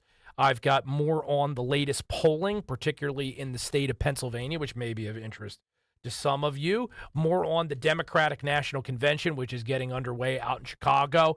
More than the CDC says is safe to fit in a single program, but I'm going to do it anyway, and I'm going to do it maskless, because that's just how we roll here on the Matt Rooney Show on 1210 WPHT. Don't move a muscle. Back in a second. This is Dr. Marianne Ritchie. Tune in to Your Radio Doctor every Saturday afternoon at 5 here on Talk Radio 1210 WPHT for the latest healthcare news and information, because your health is your wealth. That's Your Radio Doctor, Saturdays at 5. Wesley Financial Group is not a law firm. If you own a timeshare, don't miss this public service announcement from Chuck McDowell, founder of Wesley Financial Group. If you receive an unsolicited phone call or mail piece to discuss selling, renting, or especially canceling your timeshare, don't fall for it. If you really want out of your timeshare, hang the phone up immediately or throw that mail piece in the trash and contact your timeshare resort or Wesley Financial Group for assistance with your timeshare. As the only Inc. 500 timeshare cancellation company, our knowledge, experience, and results has made Wesley a trusted resource for over 40,000 families we've helped get out of their timeshare. Give us a call, and I'll send you our timeshare exit information kit free with the straight facts about your timeshare and all of your options for cancellation. Call for your free info kit, 800-329-2121. 800-329-2121. 800-329-2121. It is with great pleasure that I welcome you to today's graduation ceremony. Students, when you hear the reason or reasons for your absences throughout the years, please exit the auditorium without your high school diploma. Once you've exited, remove your cap and gown and proceed into the unknown. Too tired. Family trip. Part-time job. helping around the house, sick day, starting the holidays early, just because. Starting in the 6th grade, students who miss 18 days or more of school in a year for any reason will fall behind and risk not graduating high school. How many days of school has your child missed this year? Absences add up. Keep track at boostattendance.org today. Brought to you by the U.S. Army and the Ad Council. Summer is here, which means pool days, beach trips, and yeah, you guessed it, traffic jams. Oh yeah, and heat waves. Don't let summer catch you by surprise. Get the local news you need, no matter what you're up to, with the free Odyssey app. And never miss a beat with alerts on breaking stories sent directly to your phone. Listen today on the free Odyssey app. That's AUDACY. Talk Radio 1210's Huge Politics and Pints with Donald Trump Jr. is Thursday, September 12th. Be there as Dom Giordano talks to Donald Trump Jr. about the election, politics, and all things Trump. Thursday, September 12th at Scottish Rite Auditorium in Collingswood. Your tickets include a copy of Letters to Trump by former President Trump. A cash bar will be available. Get your tickets now at 1210WPHT.com. Don't miss the Labor and Energy Show with J-Doc and Krause, brought to you by Advocacy United, this Saturday night at 6. Find out about the important issues that'll affect you. The Labor and Energy Show, Saturday night at 6 on Talk Radio 1210 WPHT. When you haven't found love, it can feel like everyone else has. It's in every movie, every song, and all the PDA. Looking for love sucks. Thankfully, California Psychics can give you the guidance you need to find the one. We guarantee if your reading isn't life-changing, it's free. And new customers receive 20 minutes for just $20. Visit CaliforniaPsychics.com and experience the joy of certainty. California Psychics. Be sure to follow Talk Radio 1210 WPHT on the free Odyssey app. Download it now.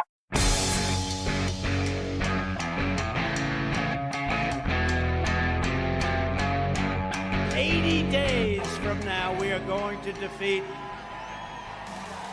a communist known as Kamala Harris. Most radical left person ever to run for office. This is not what this country needs. We've had enough of them. We're going to win back the White House, and we're going to take back our country. All right.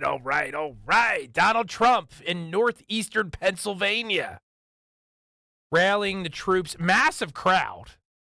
Kamala Harris, I mentioned before the break, folks, 250 people down in North Carolina. Dom Giordano is going to get more when he has his event with Don Jr. in Collingswood.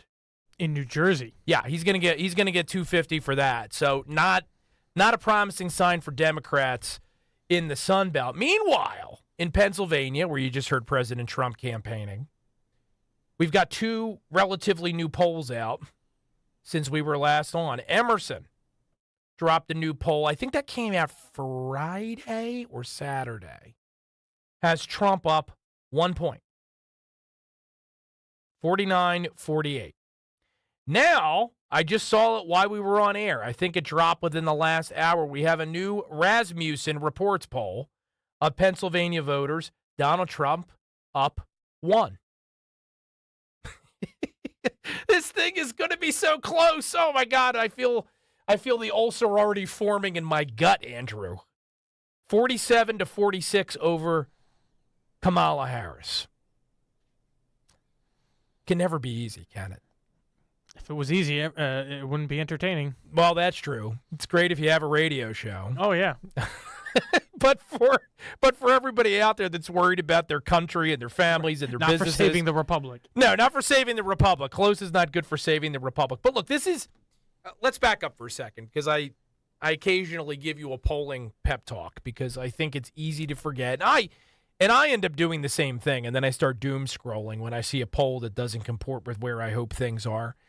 These polls are snapshots, and you're going to start seeing more and more of them as time goes on. And because they're snapshots, they're not predictive of necessarily who's going to win the election. It's a pollster conducting a survey based upon a model that is their projection on what the turnout's going to be, that is supposed to give you an idea where the race is right now. So these polls relate to mid-August because that's where we are right now.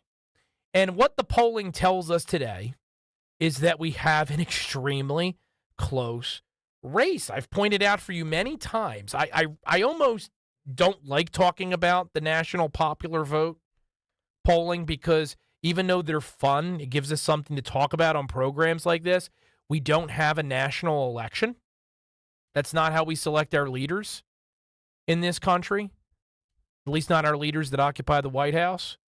We have a state-by-state process of picking the president. It's called the Electoral College.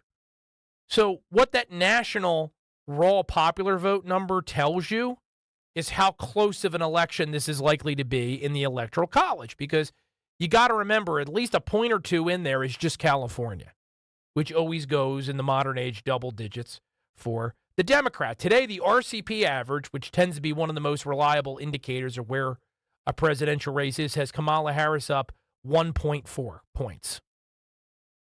That's probably the new normal for this race. That is an extremely close race that probably narrowly favors Donald Trump. Because if you discount these massive blue states where Democrats waste a lot of their vote because they're voting blue anyway, Democrats usually have to win by 4 or 5 points in the national vote to be assured of an Electoral College victory. So then you look at the state polling. In the RCP, Donald Trump is still narrowly ahead, but it once again may come down to Pennsylvania. You want to know, Andrew, where after these two latest polls I just referenced Donald Trump is in the RCP for PA? Go for it. 0.1. Oh. That's his advantage. Donald Trump is up 0.1, which, of course, it means next to nothing. It means that it's a jump ball. Yeah. So listen to my show. I don't want you to leave until 10:01, right? But at 10:01, if you haven't already, go and sign up on one of the websites, Dave McCormick, the Trump campaign over here on my side of the river, Curtis Bashall, who we're going to have after this next break. Sign up and volunteer because these races really do matter this year. It is razor close margins across the board. I don't know how many more times you need to see like a 2000 Florida or what we had in 2016 in states like Pennsylvania to appreciate that every vote truly does count. Turn the darn ballot back in. It matters. Let's take a quick break to play a few more ads, make some more cash. And when we return, the man who's trying to be the first Republican since before Watergate to win a New Jersey U.S. Senate seat, Curtis Bashall, here on The Matt Rooney Show. At PGW, safety is essential to delivering clean, reliable natural gas to Philadelphia homes and businesses. If you smell gas, call PGW at 215-235-1212. To battle is to fight, to struggle, to overcome, and ultimately for the Marine Corps, it means to win. There is no alternative. It's not just a statement of intent. It's a promise to our nation. A promise kept for more than 2 centuries. A promise of the Marines. Uh-oh, Brad's buzzed. Oh, yeah? Yeah, he's starting with the woots.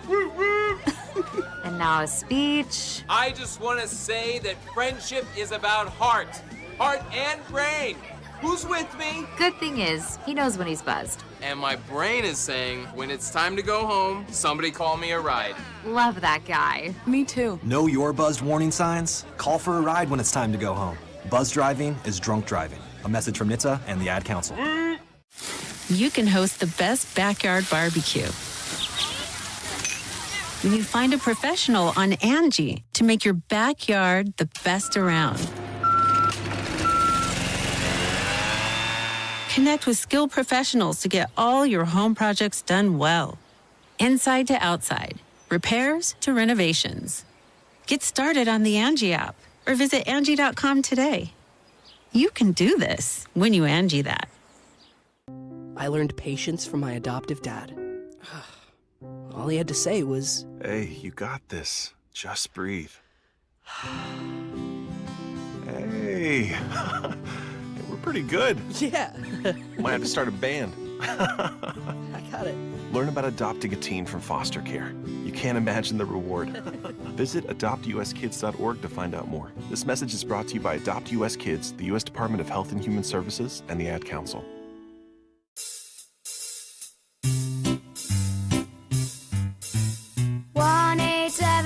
Cars for Kids.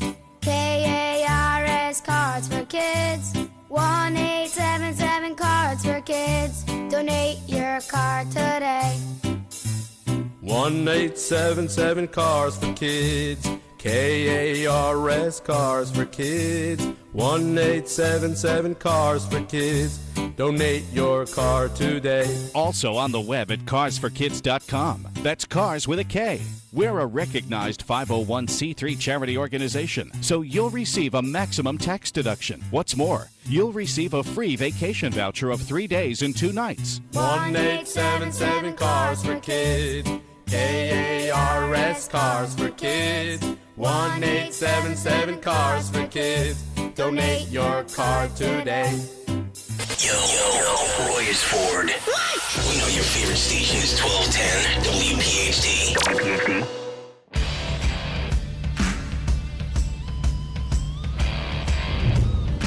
We're here in Jersey, Atlantic City. Who do you support? I plead the fifth. Trump for the win. Tell me why. I can't really call that right now, but I just feel like she's not good for president. She's good vice, but not for the actual lead role for the country. Does it have anything to do with being a woman? No. No, because I feel like women, nah, you're not going to give me that. Your money's on Harris. Yeah. Who do you want? Trump. Why don't you like Harris? She doesn't have any experience. She's the vice president. She's a senator. Yeah, no experience. No.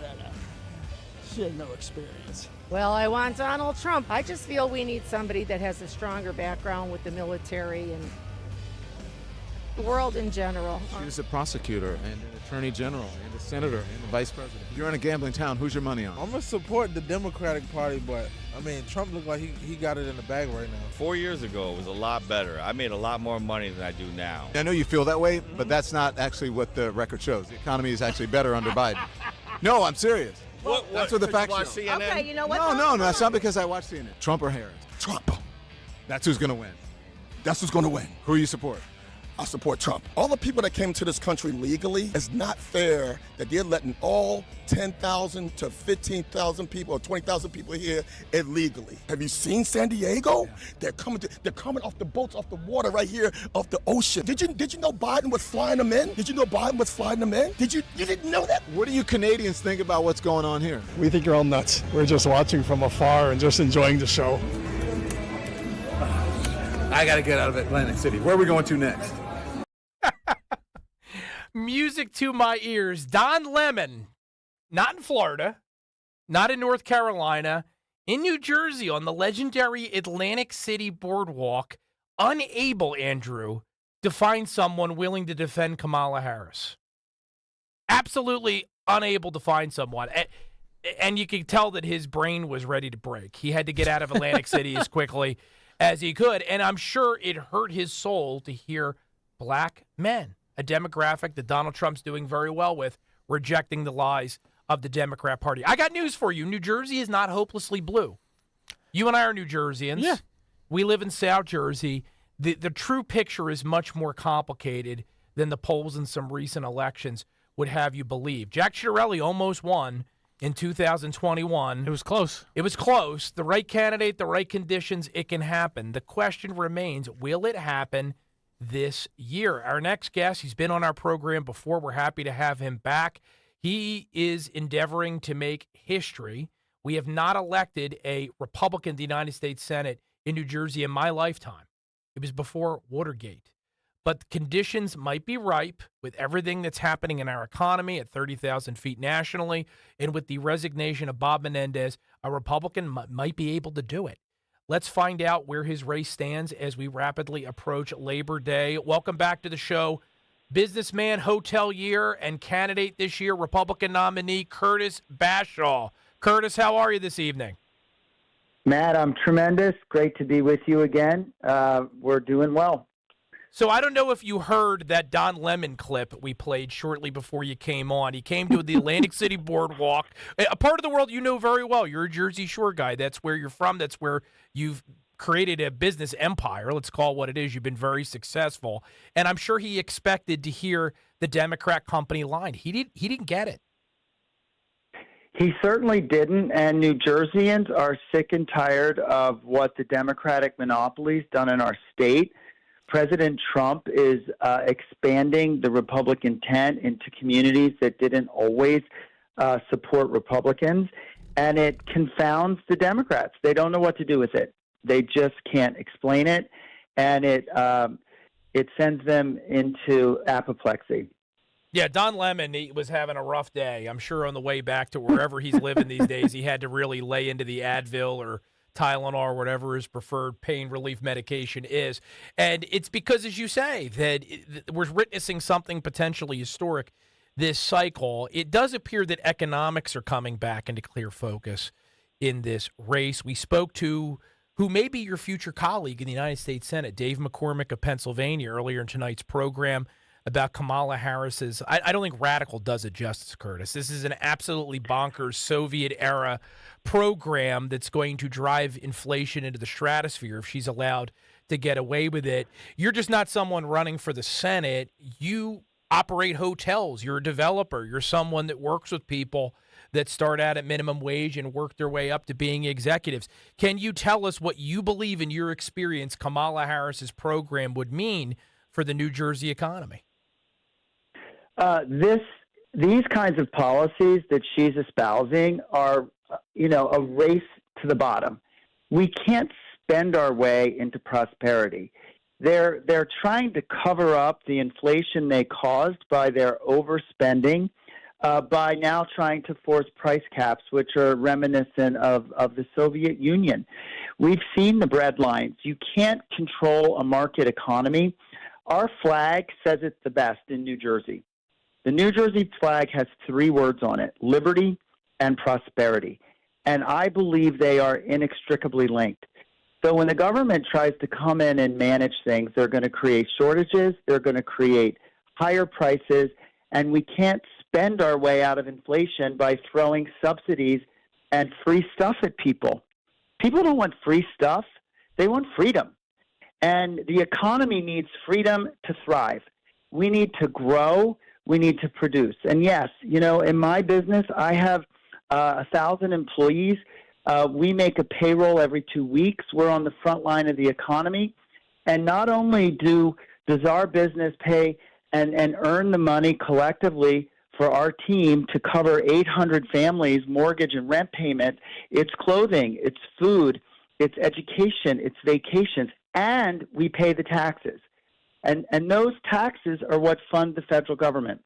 And so people know, and New Jerseyans know, they're not better off than they were 4 years ago, and it's the economy. And this voodoo economics that I think Kamala Harris and the Democrats are foisting on us by saying, we're going to give you this, we're going to give you this, we're going to give subsidies for first-time home buyers to have down payment money. So nothing is free, Matt. Things cost, and someone's going to pay for it. And what we're doing is mortgaging the future, and we're creating inflation now by spending more than we earn in a way that's devaluing our dollars and making everything more expensive. Now, ordinarily, everything you just said made perfect sense, by the way, right? Anybody listening to this with 2 brain cells to rub together, which, in the case of Harris Walls, I'm not sure we have 2 brain cells to rub together, but it's inarguable. But normally we can rely upon the leftists that run some of the major media publications to just parrot the Democrat line. I don't think they actually believe this stuff, Curtis, but it's just become second nature to them. It's blue team, red team for the folks at the Washington Post, for instance. But not in this case. There's an editorial from the Washington Post over the weekend, and I had to read it 3 times to make sure there wasn't something wrong with my eyesight, completely trashing Kamala Harris's economic proposal, which she's going to elaborate on in Chicago, calling it a squandered moment. And it gets much more brutal from there. As somebody that's been crisscrossing New Jersey and trying to win over independents, undecided voters, do you think that this unforced error by Kamala Harris, by going full Soviet. I don't know what else to call it. Do you think it gives Republicans an opportunity to flip the script and really center this race on what voters truly care about, whether they can recapture the American dream that's slipping away? 100%. New Jerseyans want common sense solutions. They understand that there's no free lunch, that we have to actually grow our way out of our problems by enabling small businesses to produce, to thrive, to enhance the economy. You know, the Democrats have doubled down. Kamala Harris has given us a gift in that she is so far to the left. Her vice presidential pick is a progressive. Andy Kim, my opponent, is a progressive, member of the Progressive Caucus. They are doubling down because they think they have the upper hand. And what they don't realize is that New Jerseyans aren't going to go for it because they know they're not better off. They know that we can't spend our way into prosperity. We need to grow it, and we need to do that by getting government off our back and letting people do their thing and produce and grow and thrive. People want the American dream. They don't want to be subject to the largesse of some politician doling out benefits and perks that are phony because they're mortgaging the future. So I think that she's given us a gift. I'm thrilled that she said this because it makes it clearer than ever the choice that's at stake this fall. And this is why biography also matters, Curtis. I know Donald Trump, his record and his history as a successful businessman and developer. I mentioned Dave McCormick because we had him on earlier tonight. Very successful businessman. You're a successful businessman.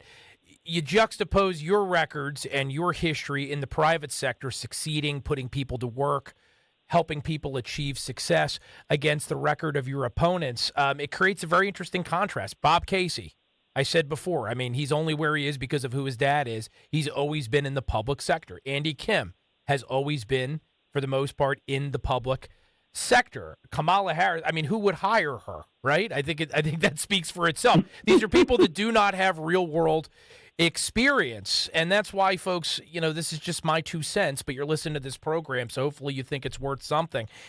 Ideas are extremely important. The background of the candidate matters an awful lot, too, because at some point, Curtis Bashaw, hopefully, along with President Trump and Dave McCormick, are to be down in Washington, D.C., doing the best they can to turn this economy around before it goes over the cliff. I asked this question of Dave McCormick, and I'll ask it of you, Curtis. What are your top priorities on the economic front if New Jerseyans entrust you with their vote and you're ultimately successful to fight inflation and make the American dream attainable again? Well, two things in particular. One, we need to unshackle businesses from too much regulation. The regulatory state is strangling us and keeping us from the American dream. Two, I believe we need energy independence. You know, New Jersey's costs of inflation have been enhanced because of our energy policies. Governor Murphy refused to allow pipeline extensions of natural gas. We didn't repair natural gas lines. We focused on these windmills. And New Jersey voters realize that they're paying 30% more now for energy than they needed to if we had just allowed the natural gas, which is cleaner than oil and the other fossil fuels, to help us through this energy transition period. Instead, we've doubled down on windmills that are breaking down in Nantucket, and voters are sick of it. We need to be energy independent. We need to have an all-of-the-above energy solution and let that ease the burden of inflation, deregulate our businesses, and focus on growth. We can't spend our way into prosperity. I've said it before. We need to be more fiscally responsible. We can't just throw out multi-billion-dollar programs trying to placate voters and buy voters. I mean, Biden wanted to forgive loans. Kamala Harris is now going to give free down payments.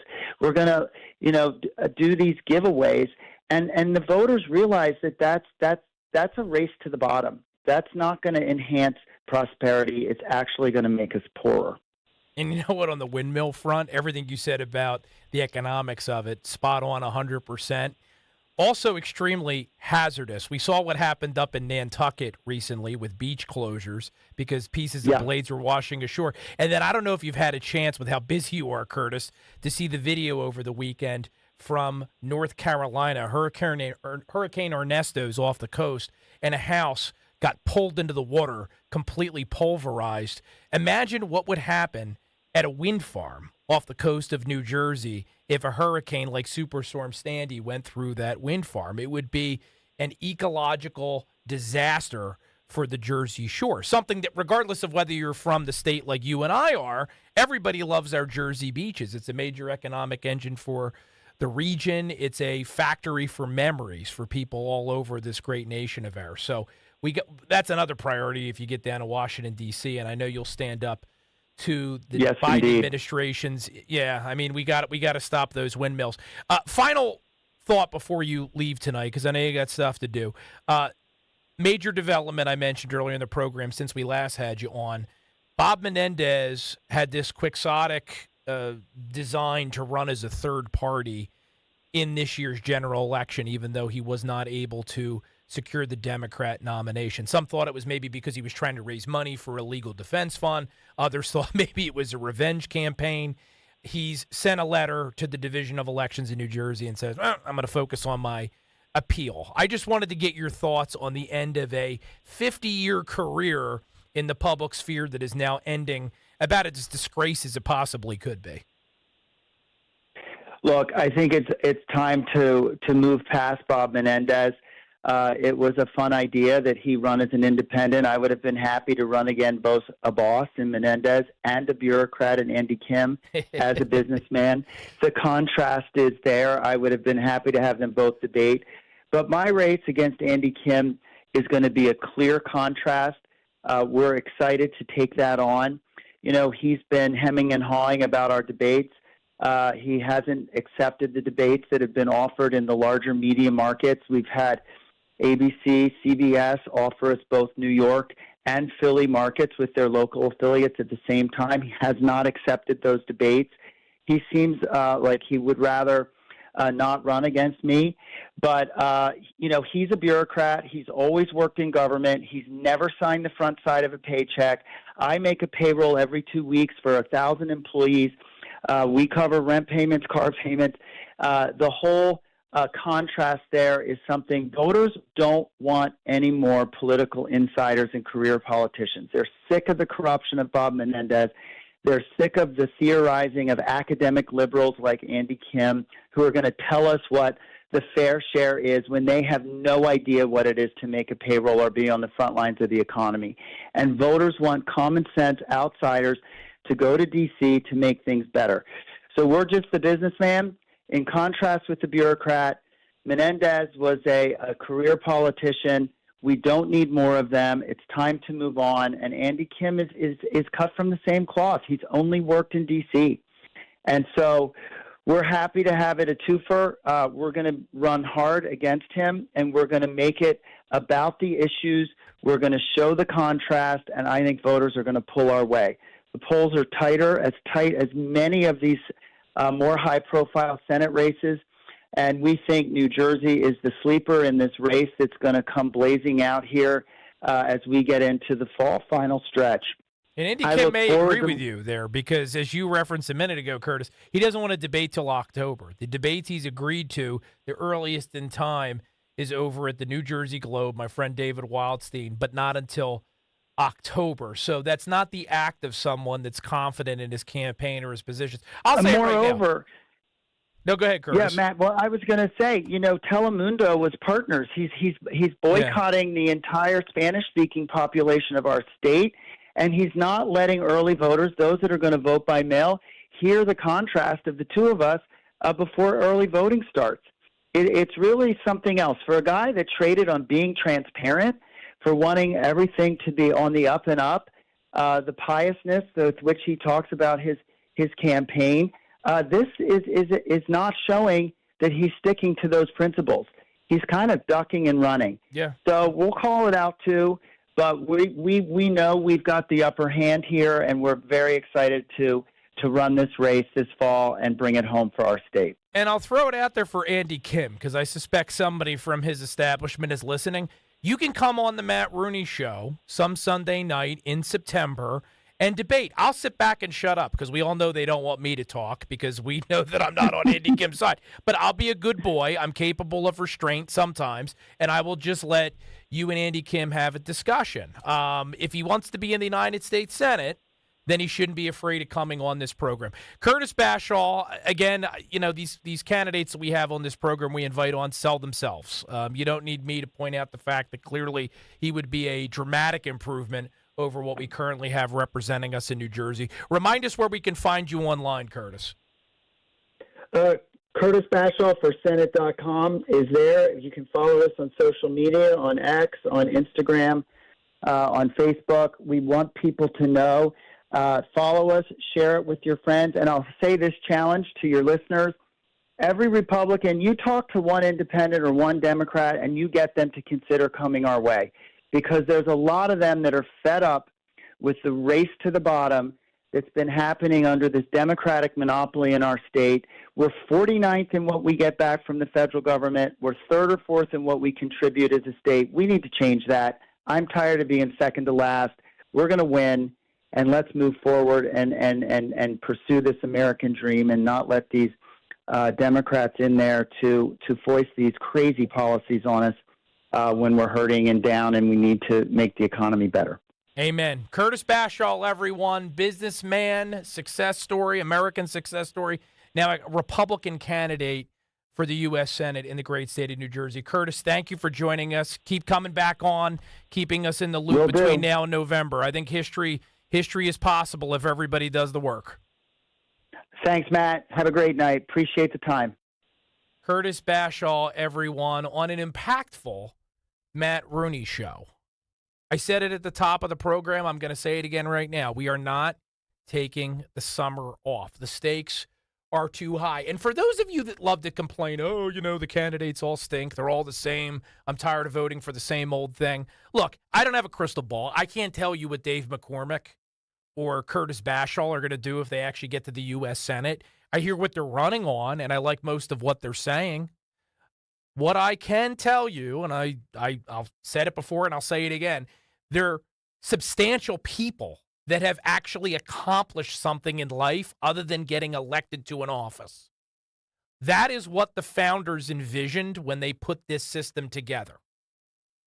It wasn't a beauty pageant where you spend your entire life just going from pageant to pageant to pageant, running for the next crown. The idea was to have successful men that succeeded in the private sector that would then say, you know what?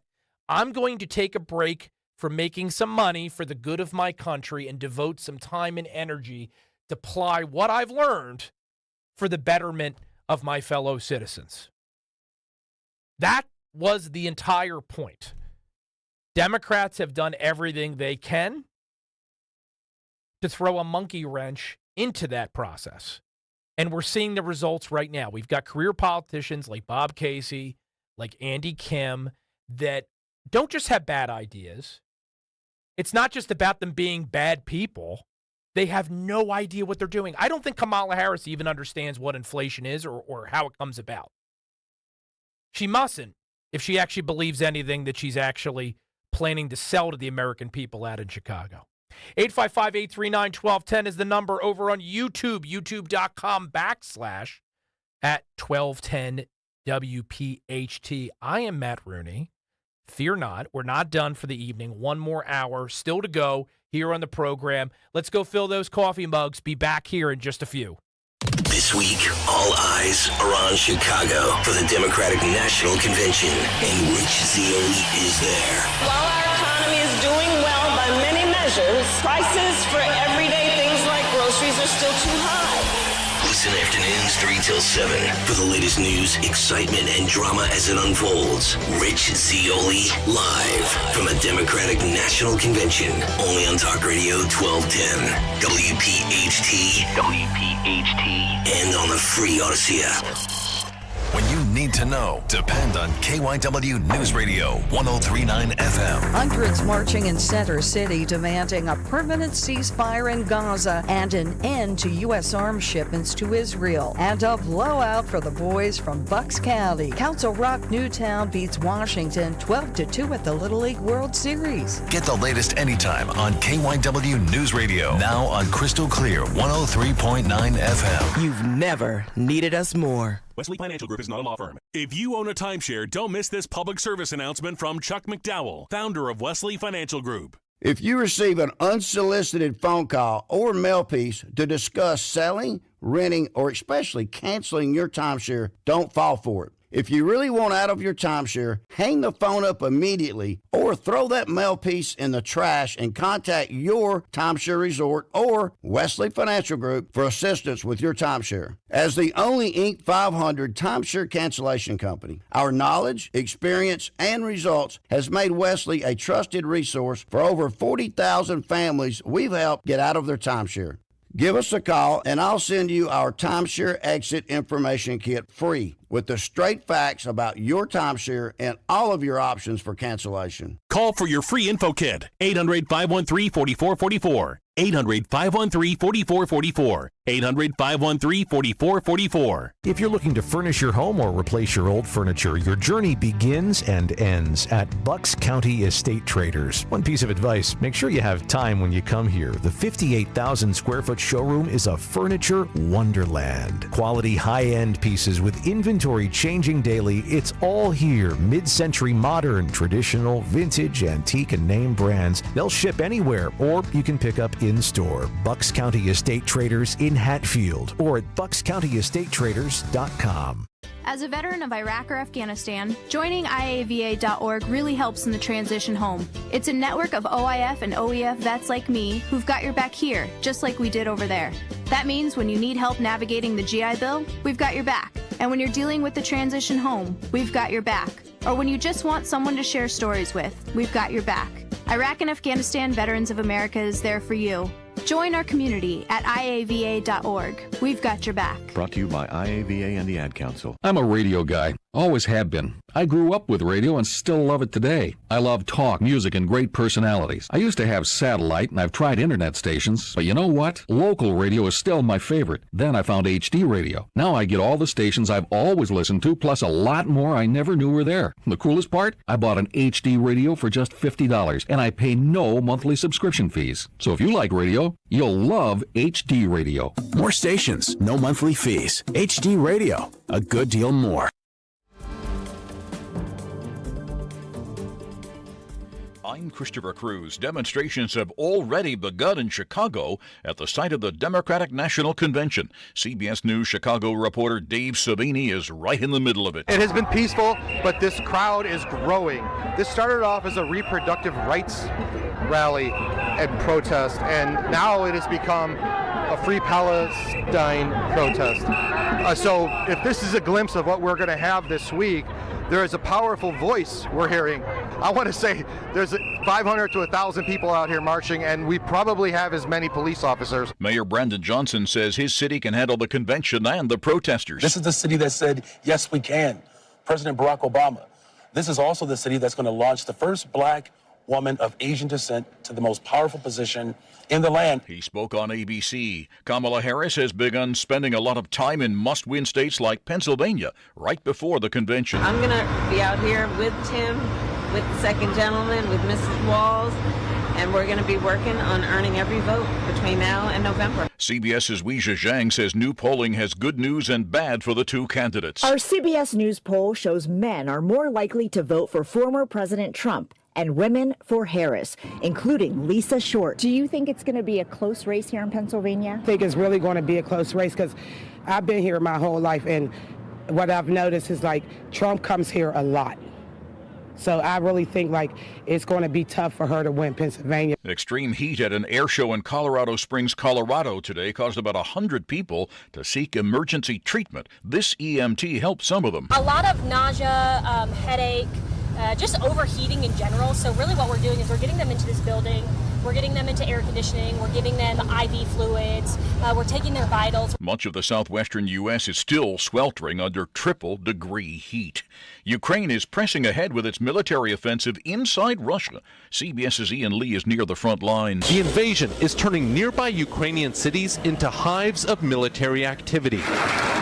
The regional capital, Sumy, is a prime target for Russian retaliation.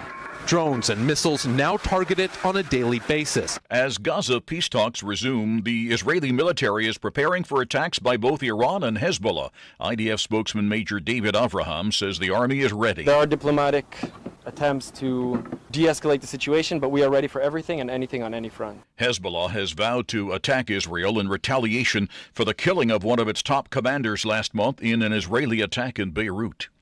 This is CBS News. Think O'Reilly Auto Parts for all your car care needs. Get the parts and service you need fast from the professional parts people at O'Reilly Auto Parts. WPHT, WPHT HD, WOGL HD3 Philadelphia. From the Cherry Hill Volvo Studios, where relationships matter. Always live on the free Odyssey app. Live and local with Matt Rooney on Talk Radio 1210 WPHT. Our numero trace for our bilingual listeners and viewers here on the Matt Rooney Show, because we be woke. Not really. Andrew just looked at me as if I had gotten hit on the head. Who is this I'm on the radio with? I'm just making sure. We're the opposite of woke around here. Yeah. On this program and on this station. We do not care about your feelings. It's not that we want to hurt your feelings. I don't wake up in the morning and say, how do I agitate as many people as possible? Sometimes that ends up happening anyway, but that's not why I'm doing it. Right. Our goal is to try to wake up as many people as possible between now and November to the fact that your country is slipping away. Remember that old song, Slip Sliding Away? I'm not a big music guy. I know, but you've heard it on the radio at some point in your life, haven't you? It's not ringing any bells. Really? Yeah. I hope that doesn't offend anybody. Well, I mean, we've been through some of the movies and some of the TV shows you haven't seen before, so. Just don't tell Mr. Zioli. Just you have a massive song list in there, right? Look up Paul Simon's "Slip Sliding Away." Yeah, it's in there. It's a nice song. Yeah, good, easy listening. Yeah, I mean, I have access to YouTube and stuff too, so. Well, sometimes I wish that I didn't have access to some of the social media. True. But if you are on YouTube, you can go to youtube.com/@1210WPHT. Give us a like. That's where we simulcast the Matt Rooney Show. You can listen the old-fashioned way on the radio. You can head over to the Odyssey app, or you can do what many people have done. I actually ran into a listener at a pizza shop down the Jersey Shore last week. They recognized me by my voice. And since, given the topic matter, what we talk about on this radio show, I immediately assumed the fighting stance in case I had to battle my way out of there. But it was the Jersey Shore, so it was somebody that liked the program very much. Sure. Said they had been turned on to it by family, and they really enjoyed it. So that was awesome. And yeah, it was a really nice encounter. They're out there, Matt Rooney Show listeners. Yep. And what they told me is that, and this is the point of the story, by the way, they told me that what they like to do is they like to pull up YouTube on their smart television and watch the Matt Rooney Show from their living room. That's nice. Isn't that nice? That's great. Apparently, people like to do that. My daughter likes to watch kid stuff like that on the big screen TV. This is not kid stuff. No.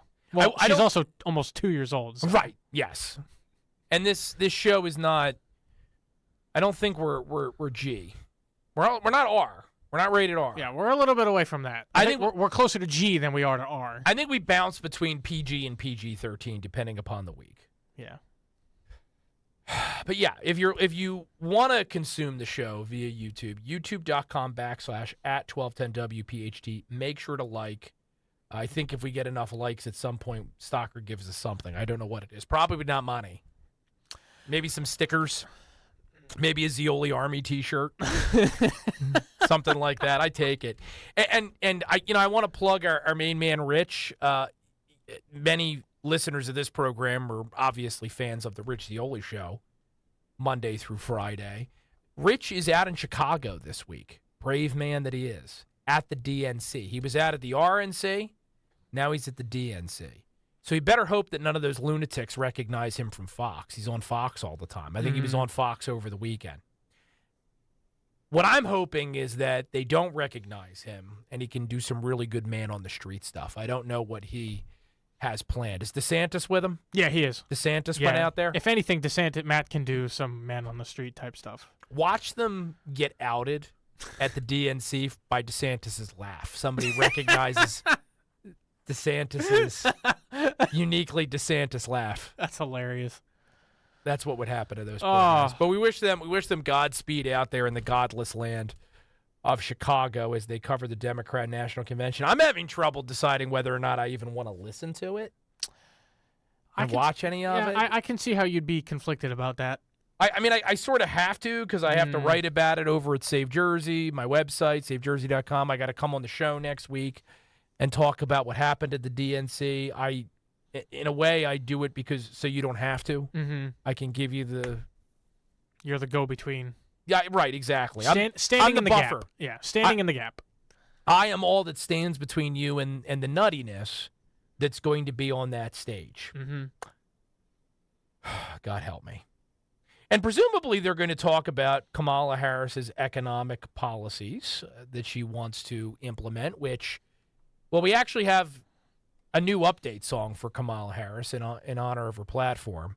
Whenever we talk about her and her programs here on the Matt Rooney Show, it's a little ditty that may be familiar to some of you, especially those of you that have memories that extend past 1991. Do we have her ready here? Okay, let's let it rip. This is the new Matt Rooney Show Kamala Harris update song.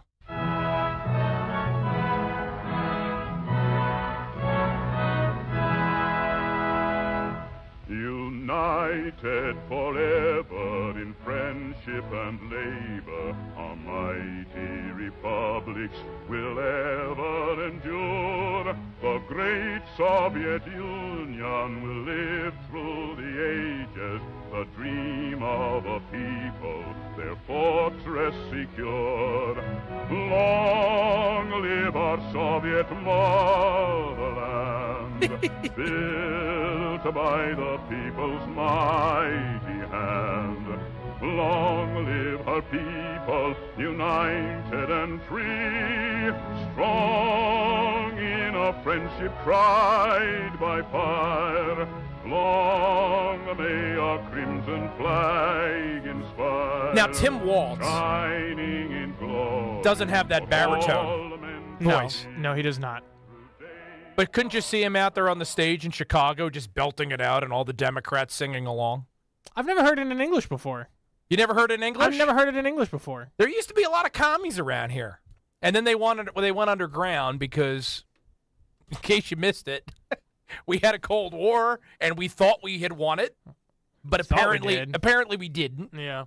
And, folks like Richard Nixon were villainized when they attempted to point out that, hey, communism isn't just a foreign phenomenon, that they're here and they're embedded in our society. And we now know, and it shouldn't be a mystery to anybody with 2 eyes and 2 ears, communists are embedded in the media. They're in our educational institutions, people that believe in Marxism. Of course, one of the many problems with communism, and make no mistake about it, Kamala Harris's economic proposal is communism. It's entry-level communism. It's communism 101. The problem with communism, besides the fact that it doesn't work once implemented, is that communists only want it for you. They don't want it for them. Do you think Kamala Harris is going to have trouble finding milk and bread and eggs? Even if she implements her price control? Somehow I'm sure that she's going to be able to have access to these items. The super rich in our society, many of these wealthy leftists, the billionaires, the tech millionaires, they're still going to survive and enjoy a reasonably similar standard of living to what they presently enjoy. You and me, not so much. Our standard of living is going to dip. And for those that are at the bottom of the pyramid, those that the Democrats are constantly telling us they care so much about, they are going to starve.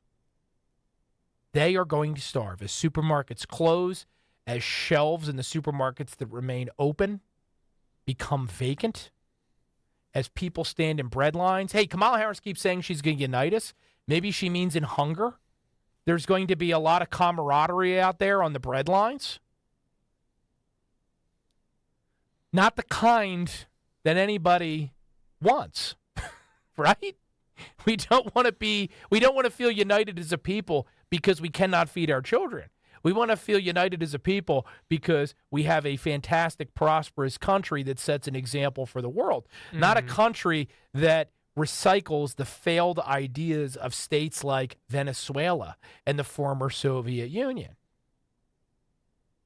We did try price controls once, and this is one of the many ironies of Kamala Harris's current economic proposals, because besides Donald Trump, what's the Republican in recent history, relatively recent history, that Democrats love to villainize the most? Richard Milhouse Nixon. He was the great Satan before Donald Trump was the great Satan. I'm not a crook, right? Nixon tried price controls because even though the guy was a far better president than many of our recent offerings, very smart man,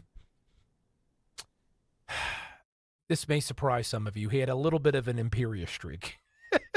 And his impatience with dealing with inflation led him misguidingly to embrace price controls. And we actually have a little bit of the audio from when he announced the implementation of price controls. I'm not going to play the whole thing, but I think we have this cut, right?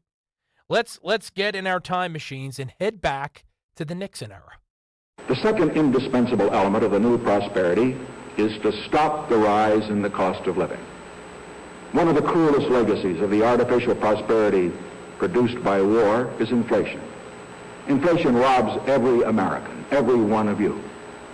The 20 million who are retired and living on fixed incomes, they are particularly hard hit. Homemakers find it harder than ever to balance the family budget. And 80 million American wage earners have been on a treadmill. For example, in the 4 war years between 1965 and 1969, your wage increases were completely eaten up by price increases. Your paychecks were higher, but you were no better off. We have made progress against the rise in the cost of living. From the high point of 6% a year in 1969, the rise in consumer prices has been cut to 4% in the first half of 1971. But just as is the case in our fight against unemployment, we can and we must do better than that. The time has come for decisive action, action that will break the vicious circle of spiraling prices and costs. I am today ordering a freeze on all prices and wages throughout the United States for a period of 90 days. In addition, I call upon corporations to extend the wage price freeze to all dividends. I have today appointed a cost of living council within the government. I have directed this council to work with leaders of labor and business to set up the proper mechanism for achieving continued price and wage stability after the 90-day freeze is over. A 90-day freeze. Let me emphasize two characteristics of this action. That's what Nixon proposed, the 90-day freeze, and it was a spectacular failure. A spectacular failure. The address you just heard, it was from August 15th, 1971. Almost to the date. And, you know, in some ways, the modern conservative movement was born of and was galvanized by Nixon's overstep in that moment. Because it was a very clear illustration of not only government's inability to tackle a massive economic problem, but its capacity to make it so much worse by interfering in the free market and not allowing the free market to do what it does best, which is advance and spread prosperity. One of my favorite refutations of Nixon's price control scheme. and it continues to live today in my memory, comes from one of the greatest New Jerseyans, a Rutgers professor back before everyone at Rutgers was mentally ill, Milton Friedman. His takedown of Nixon's price controls, they need to play this on ads during the Democrat National Convention. Listen and learn. It is a device that governments have repeatedly resorted to try to cover up the effects of their own policies. It is offered as a cure for inflation. It is not a cure for inflation. It has never been a cure for inflation. It is an alleged cure that is far worse than the disease, because its effect is to repress the symptoms, to repress the consequences of the more basic force. I always say that if you want to analyze wage and price control, the simplest analogy that brings it home is to think of a kettle on your stove in which there's water, and the water is boiling. It's got a cover on it, and the boiling water is threatening to throw the cover off. Now, obvious, sensible thing to do is to turn down the heat under the kettle. Another thing you can do is to take a brick and put it on top of the kettle. And at the same time, turn up the heat. That is precisely what President Nixon did in 1971, when he simultaneously put a brick on top of the kettle by freezing prices and wages, and at the same time launched on a more expansive monetary and fiscal policy, which turned up the heat under the kettle. And what happened? The lid of the kettle blew up. You held it down for a little while, and then you had a 12%, 13% inflation. That has been the experience every time, not simply over the last 20, 30 years, but for 2,000 years. Emperor Diocletian tried the same thing in Rome 2,000 years ago with identically the same results. So I have nothing but a negative opinion about wage and price controls. You won't find a professor like that on any college campus in the country today, Andrew. They just don't exist anymore. But he's spot on. It's never worked. It's never worked. It produces stagflation at best. In some cases, it can bring on extreme economic dislocation. Nixon, you heard him say it was only going to last 90 days. Didn't end up lifting that price control regime until 2 years later in 73. And inflation, did it go down? No, it doubled. It doubled from an annual rate in 1972 of 3% all the way up to 6% a year later. And by 73, when Nixon finally laid off, 11%. So we don't have to imagine what's going to happen if somehow Kamala Harris succeeds in implementing these price controls. We know there's going to be a lot of hungrier, poorer people out there in this country, and the so-called working class, single moms, families that are surviving on only one income, or parents are out there stringing together a lifestyle for their family with 2 or 3 jobs, they're going to get slaughtered.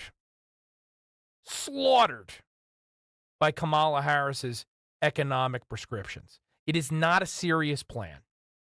I said it at the top of the program. I'll say it again. If this was a serious proposal, they would have done it already. She's the vice president of the United States. All she has to do is get off her rear end, walk over to Joe's office, throw a cup of water in his face because he's probably asleep, and say, "Hey, Grandpa Munster, let's do this price control thing." And Joe Biden would probably say something along the lines of, "Ooh," and she could just go do it. Go talk to whoever it is that's actually running the country. Because we don't know who that is, but presumably Kamala knows. Maybe she's met them. But that hasn't happened because this is not serious. It is a campaign gimmick being advanced in order to stop Donald Trump. Let me ask you a question. And you can't stop me from asking because it's my show. If Kamala Harris was really ahead and was truly running away with this thing, as these media and some of the university polls would have you believe, they're manufacturing this perception of a building blue wave, and that you need to begin to despair if you're a Trump supporter because all hope is nearly lost. If that was truly the case, would they be throwing a Hail Mary like this? Something that even the Washington Post is trashing? I don't think so. Turn your brain back on, ladies and gentlemen. You're smart enough, and we have proof of that because you're listening to this program, to know when you're being manipulated. They're trying to manipulate you. Winning campaigns that are confident of success don't propose this type of garbage. They don't risk incurring the wrath of the Washington Post if they're a Democrat campaign, unless they are genuinely concerned about winning in November.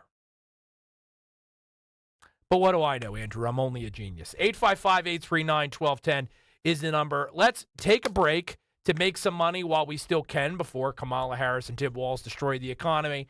And we'll be back with more on the Matt Rooney Show in just a few moments. Hi, Stephanie from Emmons. Are you not loving your bathroom? Is the King's Throne looking a little outdated and run down? Let Emmons Design Specialists design a bathroom that you will love and one that Emmons will redo in as little as 1 day. An affordable, maintenance-free bathroom with little to no inconvenience to you and your family. With finance options available, there's really only one problem. Your bathroom will be so nice, your king may never want to come out. Call Emmons today at 856-885-6677 or visit us on our website at callemmons.com.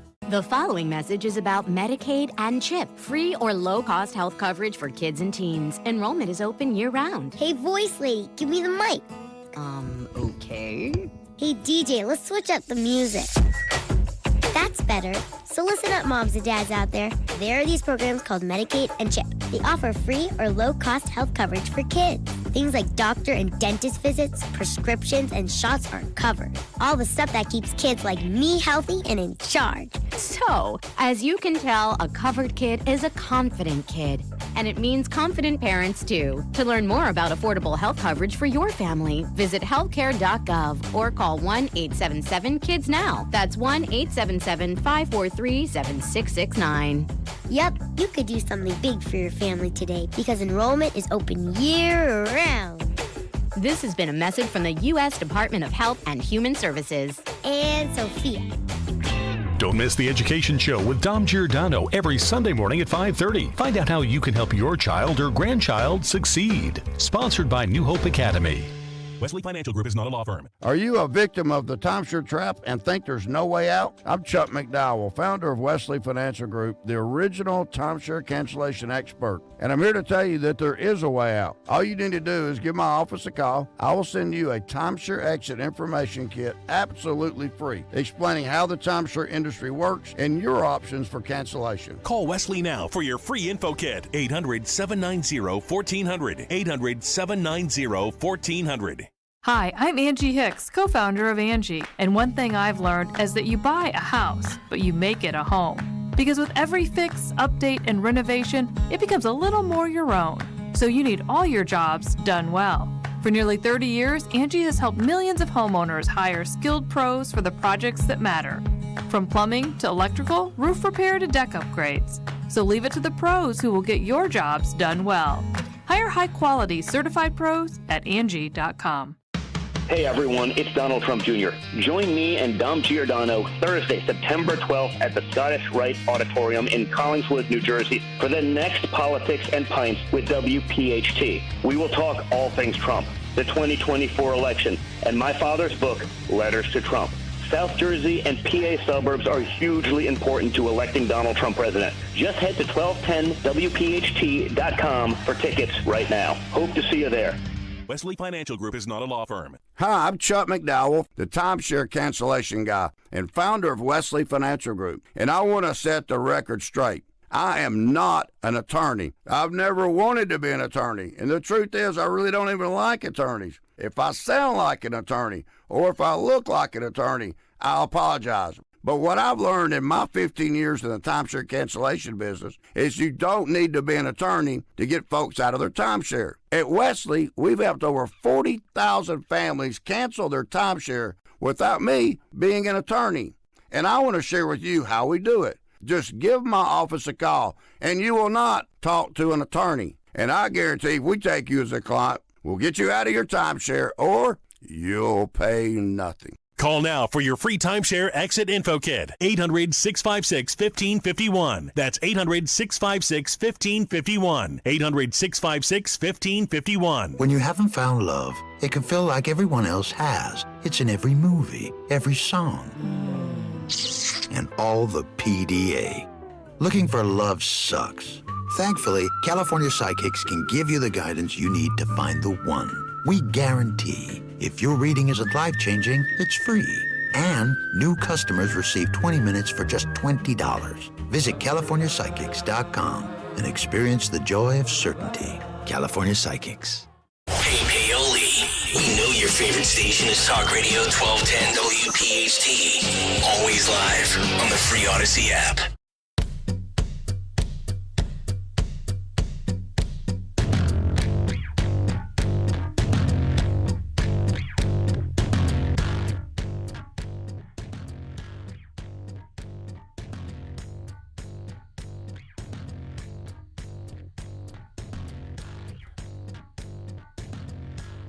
Do you want some proof that I think the polls are a little off this time? And they're almost always off in the modern age. Because people have cell phones and they don't answer. And I'm not saying it's not close. It's absolutely close. I warned you weeks ago that it was going to be close when Kamala Harris was subbed in for Joe Biden. Because, and I explained this at the time, it's not really going to change anybody's mind. That auto worker in Michigan that's decided to vote for Donald Trump is not going to be persuaded to vote for the Democrat ticket because, oh, well, yeah, now they've got this communist on the ticket, so maybe that'll be better for me. The waitress in Pennsylvania. No. What it did is it energized certain segments of the Democrat base because they were so unenthused by Joe Biden. If you look closely at these polls, Donald Trump's support has dropped in none of them. It's that her support has come up from where Joe Biden's was, which was in the basement. We were on the verge of, I don't think it was a landslide, but you might have seen the inverse of something like what we witnessed in 2008, where Barack Obama ran a pretty solid margin ahead of John McCain when the polls closed and the votes were ultimately tabulated. This is from ABC. I think this is cut 4, Andrew.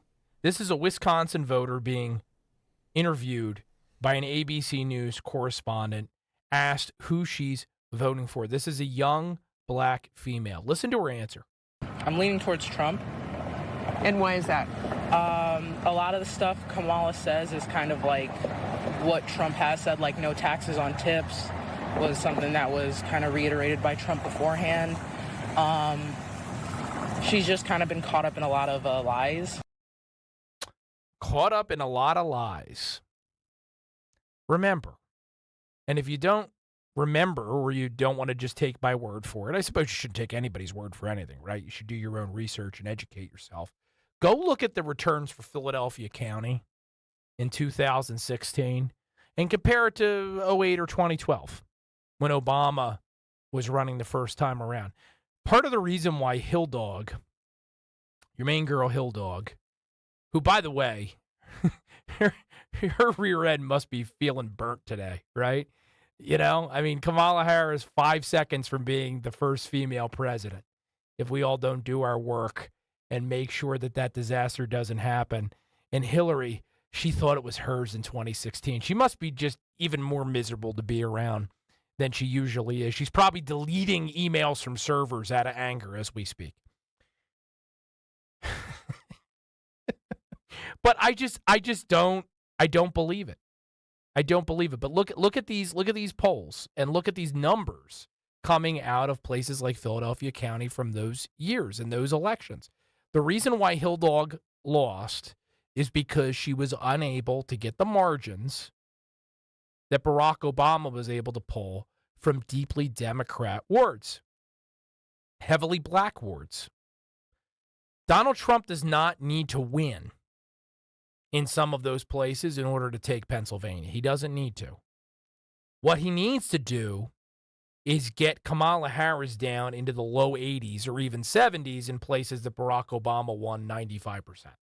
If you're looking at those wards in Philadelphia on election night, and it's coming up Kamala 83, Kamala 89, Kamala 79, still landslide victories at the micro level, but not what she needs to give her the margin that's necessary out of Philadelphia to offset what Trump is likely going to be able to do in the rural areas of the state, in the ex-urban areas of our state. The big wild card is Bucks County. I actually think I'm going to get off my keister. Maybe I'll drag Andrew or somebody with me over to Bucks County this year to knock doors. It's been a while. I've knocked a lot of doors in my life for other people. I've never run for office. I used to love it. I knocked doors in Pennsylvania in 2004 for Bush. I shouldn't say that I regret it because John Kerry was a disaster, but my opinion of the Bushes has changed since then for reasons why that I think are probably obvious to most of you. But I knocked doors for him. I knocked doors in New Jersey. I knocked doors in other states. I love it. But I might do it in Bucks County this year because Bucks County is one of those bellwethers in 2024, which may tell you where this election is turning. And I'm sure you've seen it reported recently, especially our friends on the western banks of the Delaware. There's now a Republican registration advantage there again, which is huge. Scott Pressler of X fame, running around the country, specifically Pennsylvania, registering Republican voters, has been on Dom Giordano's program. He's talked about this frequently, the importance of flipping these counties, registering Republicans to vote. A lot of people may have Scott Pressler to thank if Pennsylvania is won by Trump narrowly, and we're looking at Bucks County on election night, and Trump is up by a point, or even just limited his margin of loss there relative to some other cycles. 855-839-1210 is the number here on the Matt Rooney Show over on YouTube, youtube.com/@1210WPHT. Adeline says we are on a verge of win, Matt. I think so, but it could easily slip away. Donald Trump is taking a lot of heat for not running a disciplined campaign, for making it artificially close. Lots of hand-wringing out there, lots of emoting. I'm not big into emoting because I don't think it solves much. I mean, look, I'll put it this way. And, Andrew, you can feel free to jump in and interrupt me if you think that I'm off base here. And you had an interesting point, by the way, ahead of the Philadelphia debate about who's helping him with debate prep. Yeah. Well, so an article came out, and it's something, shows tend to collaborate and stuff like that here at Talk Radio 1210 WPHT. And one of the things that was going around was somebody in particular that Donald Trump had in his Mar-a-Lago getting ready, in Mar-a-Lago getting ready for the upcoming debate and such. Somebody who did extremely well in a debate against Kamala Harris back in 2019, and that was a former Democrat congresswoman from the state of Hawaii, Tulsi Gabbard, who was on the Rich Gioli show when he was at the RNC. That's right. That's right. He interviewed her. Yes. I was the one who put her on the phones. So there you go. Check you out. I know. Very nice lady. Took the time out of her busy schedule. I know she was in Europe recently. I think she was in Italy. I'm not 100% sure. Was she serving with Tim Walz in Italy? No idea. Front line on the War of Terror? No idea. But it's interesting. Well, it's interesting. We were talking even before we came back from the break. She's somebody who did extremely well and not just against Kamala Harris in those debates, against Bernie Sanders, against Joe Biden, against Kamala Harris, and everybody else on that stage. Oh yeah, the reason she was absolutely phenomenal against everybody. Kamala Harris did not do well when she ran for president herself because she couldn't coherently advance a message.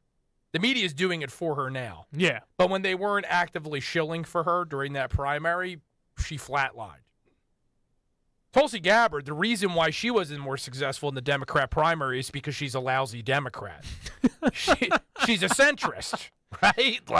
She's as straight down the middle as possible. And centrists, he's not really a centrist, but ask RFK Jr. about how forgiving the Democrats are if you want to divert it all from their ideological narrative. Well, there's no tolerance for difference in the Democrat Party. The left called her a Russian spy. Yeah, Hillary Hilldog, we were just talking about a minute ago, Yeah. suggested that she was a Russian agent, all because she disagrees with a war. And you know, I mean, she's willing to challenge the narrative. I'm sure if she was here right now, there's aspects of it I may disagree with Tulsi Gabbard about. But you know what? Sure. Tulsi Gabbard went and served. Well, and that's the and that's the difference. She's between, entitled to her opinion. Well, and the difference between her being an actual Democrat of what you would think what the party used to stood for, you know, if you go back however many number of decades, is she's willing to stand up for what she believes in, and she's not afraid to challenge the narrative. She's not afraid to challenge the establishment. Kind of similarly, you can see that in Donald Trump, where he's not afraid to go up against the big dogs that are on Capitol Hill. In the same way, she was not afraid to go up against Joe Biden and Kamala Harris and the people that have been in office and power for an extremely long time. And I think, you know, whether, and, you know, we were talking about, you know, would she have been a good candidate for Trump to pick as a vice presidential running mate? You know, we can have that debate later, but as far as debate prep and stuff like that, I think it's pretty hilarious, the fact that Trump has had her come and give him talking points, giving him ideas about how to approach things. And it was a smart move by the Trump campaign if that's what they're doing, using her, because why wouldn't you use somebody who's successfully roasted your opponent in recent history? Yeah. I think it makes perfect sense, and I think it's a great use of, you know, assets as far as being as prepared as you can. It's something that I think it makes total sense, like you said, and I think it's only going to help Donald Trump. And, you know, we're definitely going to see that when and eventually when the two of them debate. And we'll see what happens when we get to that debate in Philadelphia. In the interim, as I said, people are giving Trump some heat and suggesting that maybe he should be ahead of Kamala Harris or further ahead if you don't believe some of the polling. What I was starting to say before, and this is my 2 cents, and I kind of alluded to this earlier in the program, I don't really look at it that way. I think we were in a unique situation after the first debate with Joe Biden, the first and only debate with Joe Biden. Why am I calling it the first? It was probably designed to only be kind of looks that way. One debate, right. I mean, why else would Democrats who knew his condition allow him to participate in that debate? Clearly, they wanted the guy to fall on his face and get booted out of office and off of the ticket. But after that first debate, we were in this unique situation where the environmental factors already benefited the non-incumbent. And then all of a sudden, everyone in America had watched Joe Biden, as I said, fall flat on his face. So you had I don't know if you want to call it a red wave, but you had Donald Trump moving into a very unique position because not only were his supporters maximally enthused, not only were independents because of environmental factors already leaning heavily in his direction, but on top of all of that, you had the Democrat base depressed. They weren't in the game. Their heads were out of it for all the obvious reasons. As soon as they substituted Joe Biden out for anyone that had a pulse, this race reverted to the norm that we've seen in this country for a long time, which is Democrats having a slight but significant advantage in the popular vote and Republicans having a little bit of an edge in the Electoral College. Republicans have only won the popular vote in this country once post-1988, and that was 2004 when George Bush won by 2-3 points. In 2004, we were in the middle of a war. It was in the aftermath of 9/11, and John Kerry was the Democrat nominee. Need I say more, right? So it doesn't happen very often. So the fact that Donald Trump is now down in the RCP like 1.5 points, that's kind of the better end of the status quo for Republicans. That's just the truth. With all of that being said, could Donald Trump do better? Let's listen to a little bit of audio on that front. This is cut number 12. This is Britt Hume participating in Fox News' Sunday panel discussing Trump's latest poll numbers. Just as a reminder, the latest Fox poll has Trump up, but only by a single point. Because he's Trump. I mean, the truth of the matter is... And the show is over. Britt has dropped the mic. I mean, when you get down to it, the past 8 to 10 years have been about Donald Trump. Everything's been about Donald Trump. I don't think that the Democrats would have let Joe Biden get as far as he did if the party hadn't been confident that the Republicans were going to nominate Donald Trump again, which the Republicans did. The fact that Biden was doing even as well as he did until the very end is testament to the fact that Donald Trump, he has a very hard, solid base of support, but it never gets above about 40 to 45%, maybe a little more at best. So his weakness is the predicate for our politics going back three elections. He was able to surmount Hillary Clinton, a uniquely unpopular opponent, but he couldn't beat Biden. And, you know, you look at the losses in the midterms, or the disappointing results in the midterms, it's all about one thing. It's about that Donald Trump, no matter how enthusiastic his supporters are, nonetheless is not a majority candidate. He might win, but he's not a majority candidate. But here's the part that Britt is missing. And I like Britt Hume. I usually enjoy his commentary. Back to my historical point from a moment ago. Give me a Republican president outside of George W. Bush in the middle of a war when traditionally Americans rally to their president. The Iraq War was not unpopular in 2004. By 2005, Americans began to sour, and then in 2006, there was that famous rout that pulled Nancy Pelosi into power as the Speaker of the House. Republicans are never, in the modern age, quote-unquote majority candidates in a national popular vote election. John McCain was not. Mitt Romney was not. George W. Bush was not the first time around. Bob Dole was not. Great guy, but he was not in 1996. Bush's father wasn't in 92. Again, you got to go all the way back to 88 for the last time a Republicans won in a landslide. It just doesn't happen. So, you know, Britt is looking at the glass half empty. I look at it half full. Donald Trump and the voters he pulls in and the coalition he created in 2016 gives Republicans an opportunity to win that they don't normally have. Now, I don't have the audio for this, but after Britt Hume speaks, Karl Rove discusses Trump's lack of discipline on messaging. I think that that's a better point. Because at a time when your enemy is arguably in the process of destroying itself with these completely wacky, unpopular ideas, focusing on those positions is probably a better idea than getting diverted, as Donald Trump often does. You don't want to make the guy too scripted because the fact that he is genuine is one of his greatest strengths. But a little message discipline when you know the media is already out to get you and you have very limited time. We only have a handful of days left, folks, before people start voting. September is when voting starts in many parts of our country and ballots start getting mailed out. Right? When you have very limited time, focusing on the economic message, on immigration, things we know that are moving voters, probably the best foot forward. But again, you got to watch the narrative, even from places like Fox News. Yes, Donald Trump doesn't always say the thing that's best for his campaign, but Donald Trump is probably the only candidate that could pull together that coalition right now that can defeat Kamala Harris.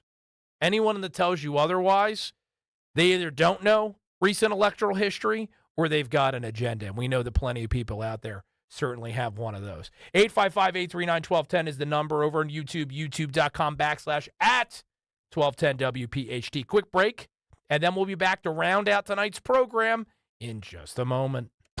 Hi, this is Dom Giordano. Are you constantly searching for an extra energy boost? As we age, our bodies produce less of the natural fuel needed to combat fatigue. Discover Rescue Orosine. From Rescue Natural Supplements, Rescue Orosine helps enhance energy production at the cellular level, supports a healthy heart, and maintains optimal blood pressure. Plus, right now, our exclusive radio listeners can take advantage of a special offer. Buy one bottle of Orosine, get another completely free. All that you have to do is use the code FUEL when placing your order. To place an order, visit res-q.com or call 800-26-ALIVE. Again, that's 800-262-5483. Speak with a knowledgeable rescue product consultant. Don't miss out on this limited limited time offer. Remember, use that code FUEL at checkout. Again, mention the code FUEL when you call or use it at res-q.com to get that second bottle of energy-boosting Rescue Orosine totally free. Don't miss the Labor and Energy Show with J-Doc and Krause, brought to you by Advocacy United, this Saturday night at 6. Find out about the important issues that'll affect you. The Labor and Energy Show, Saturday night at 6 on Talk Radio 1210 WPHT. Do you let other people order for you at a restaurant? He'll have the saumon lyonnaise. No, I won't. Or pick the movie you're going to see? She'd like a ticket to Attack on Rage Mountain. Really? Yeah, come on. So why would you let others make all the important decisions about how your life is going to be when you get older? I mean, is it okay with you if your kids decide where you're going to live? My kids? Are you ready? Are you kidding? Or perfect strangers choose who will be taking care of you? Not gonna happen. No, Better visit longtermcare.gov, the trusted information site that helps you find your own path forward without selling you anything. It takes you step by step through everything you need to consider about aging and all your options. Longtermcare.gov. Stay in charge by planning now or pay later. How about a mohawk? How about a mohawk? How about I put my foot right... Oh, hi, honey. For a complete list of Talk Radio 1210 WPHT's contest rules, go to 1210WPHT.com/rules. Serving in Vietnam, a grenade took my ability to see. I'm Michael Naranjo, and I'm a veteran. Today, I'm a sculptor. My fingers are my eyes. DAV helps veterans like Michael get the benefits they've earned. They help more than 1 million veterans every year. With DAV, more veterans can shape their lives into a thing of beauty. My victory is bringing beauty into the world. Support more victories for veterans. Go to DAV.org. We all hear the radio ads about the IRS. They tell you to be afraid, to be scared, and they try to frighten you into calling. I'm not here to do that. Tax Relief Advocates is different. TRA is here to tell you that if you owe money to the IRS, whether it's $5,000, $50,000, or $500,000, we have a solution. It doesn't matter if you're sitting in your car, at work, or with your kids. No matter where you are, call now. 800-575-6481. Don't lose hope. TRA can eliminate or reduce what you owe to the IRS. Generous programs are now available that can give you a fresh start. Our passion is taxes and helping individuals fix their IRS problems. We have over 1,000 5-star reviews on Google and an A+ with the Better Business Bureau. You don't need to be afraid of the IRS any longer. End your tax nightmare today by visiting us online at TRA.com or call 800-575-6481. That's 800-575-6481. Tax Relief Advocates. Real solutions for real people. Free speech lives here on Odyssey's #1 talk station. Talk Radio 1210. 1210. WPHT.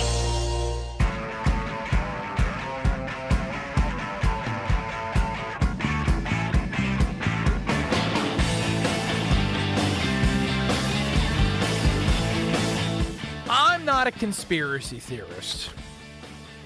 It's just that sometimes conspiracies are accurate. They're rooted in reality. And something's going on over at the Secret Service. And I really do think it goes deeper than this corrosive DEI thinking that has infiltrated that organization and so many other federal agencies and private institutions for that matter. Have you seen this report from Susan Crabtree over at Real Clear Politics? It's unbelievable. It's been reported a few other places. Donald Trump visited North Carolina last week, and according to Ms. Crabtree, a woman Secret Service special agent, and just for Democrats, by the way, a woman is someone that has usually a uterus and a vagina. I just want to make that clear because sometimes there's a little bit of confusion. Most people learn this, earlier than junior high, right? Most people find out when they're a little kid what a boy and a girl is. One of my favorite scenes, actually, in Kindergarten Cop with Arnold Schwarzenegger. Andrew's giving me an aggressive head nod in there. This stuff used to be common sense. Now it's not so common. But Susan Crabtree reports that a female Secret Service agent abandoned her post to breastfeed with no permission or warning to the event site agent. That's according to 3 sources in the Secret Service community. Ms. Crabtree continues, shortly before Trump's motorcade arrival, she was told 5 minutes beforehand, the site agent was getting ready for the arrival.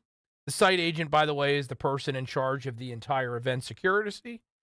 The site agent went to do one final sweep of the walking route and found the agent breastfeeding her child in a room that is supposed to be set aside for important Secret Service official work, such as a potential emergency related to the president. A working agent on duty cannot bring a child to a protective assignment. The woman was out of the Atlanta field office. The woman agent was in the room, and 2 other family members were present. The agent and her family members bypassed the uniformed division checkpoint and were escorted by an unpinned event staff into the room to breastfeed, the sources said. Unpinned means they have not been cleared by the Secret Service to be there. When contacted about the incident, Secret Service spokesman Anthony Jalemi said the incident did not have an impact on the event and it's under review. All employees of the U.S. Secret Service are held to the highest standards, he said. While there was no impact at the North Carolina event, the specifics of this incident are being examined. Given this is a personnel matter, we are not in a position to comment further. Yeah, no kidding. Remember the last Secret Service head that was under no position to comment and went before Congress and said absolutely nothing when she was asked direct questions? We actually had Nancy Mace on this program a few weeks ago to speak about this. I mean, it is a miracle that Donald Trump is alive today.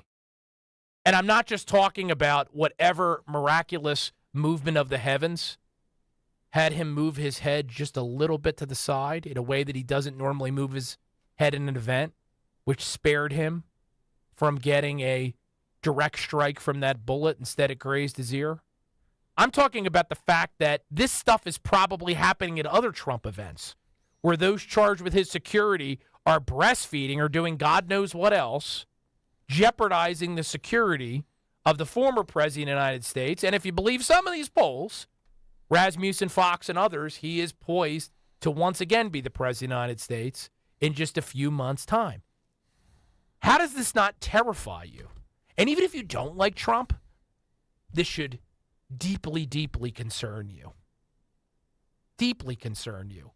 Because this is not good for anyone. This is not good for our republic. This is not good for our democracy, even though we're not a democracy, but that's what some of you understand. So I'm dumbing this down to your preferred language. And I started out this segment by saying I don't believe in conspiracies ordinarily.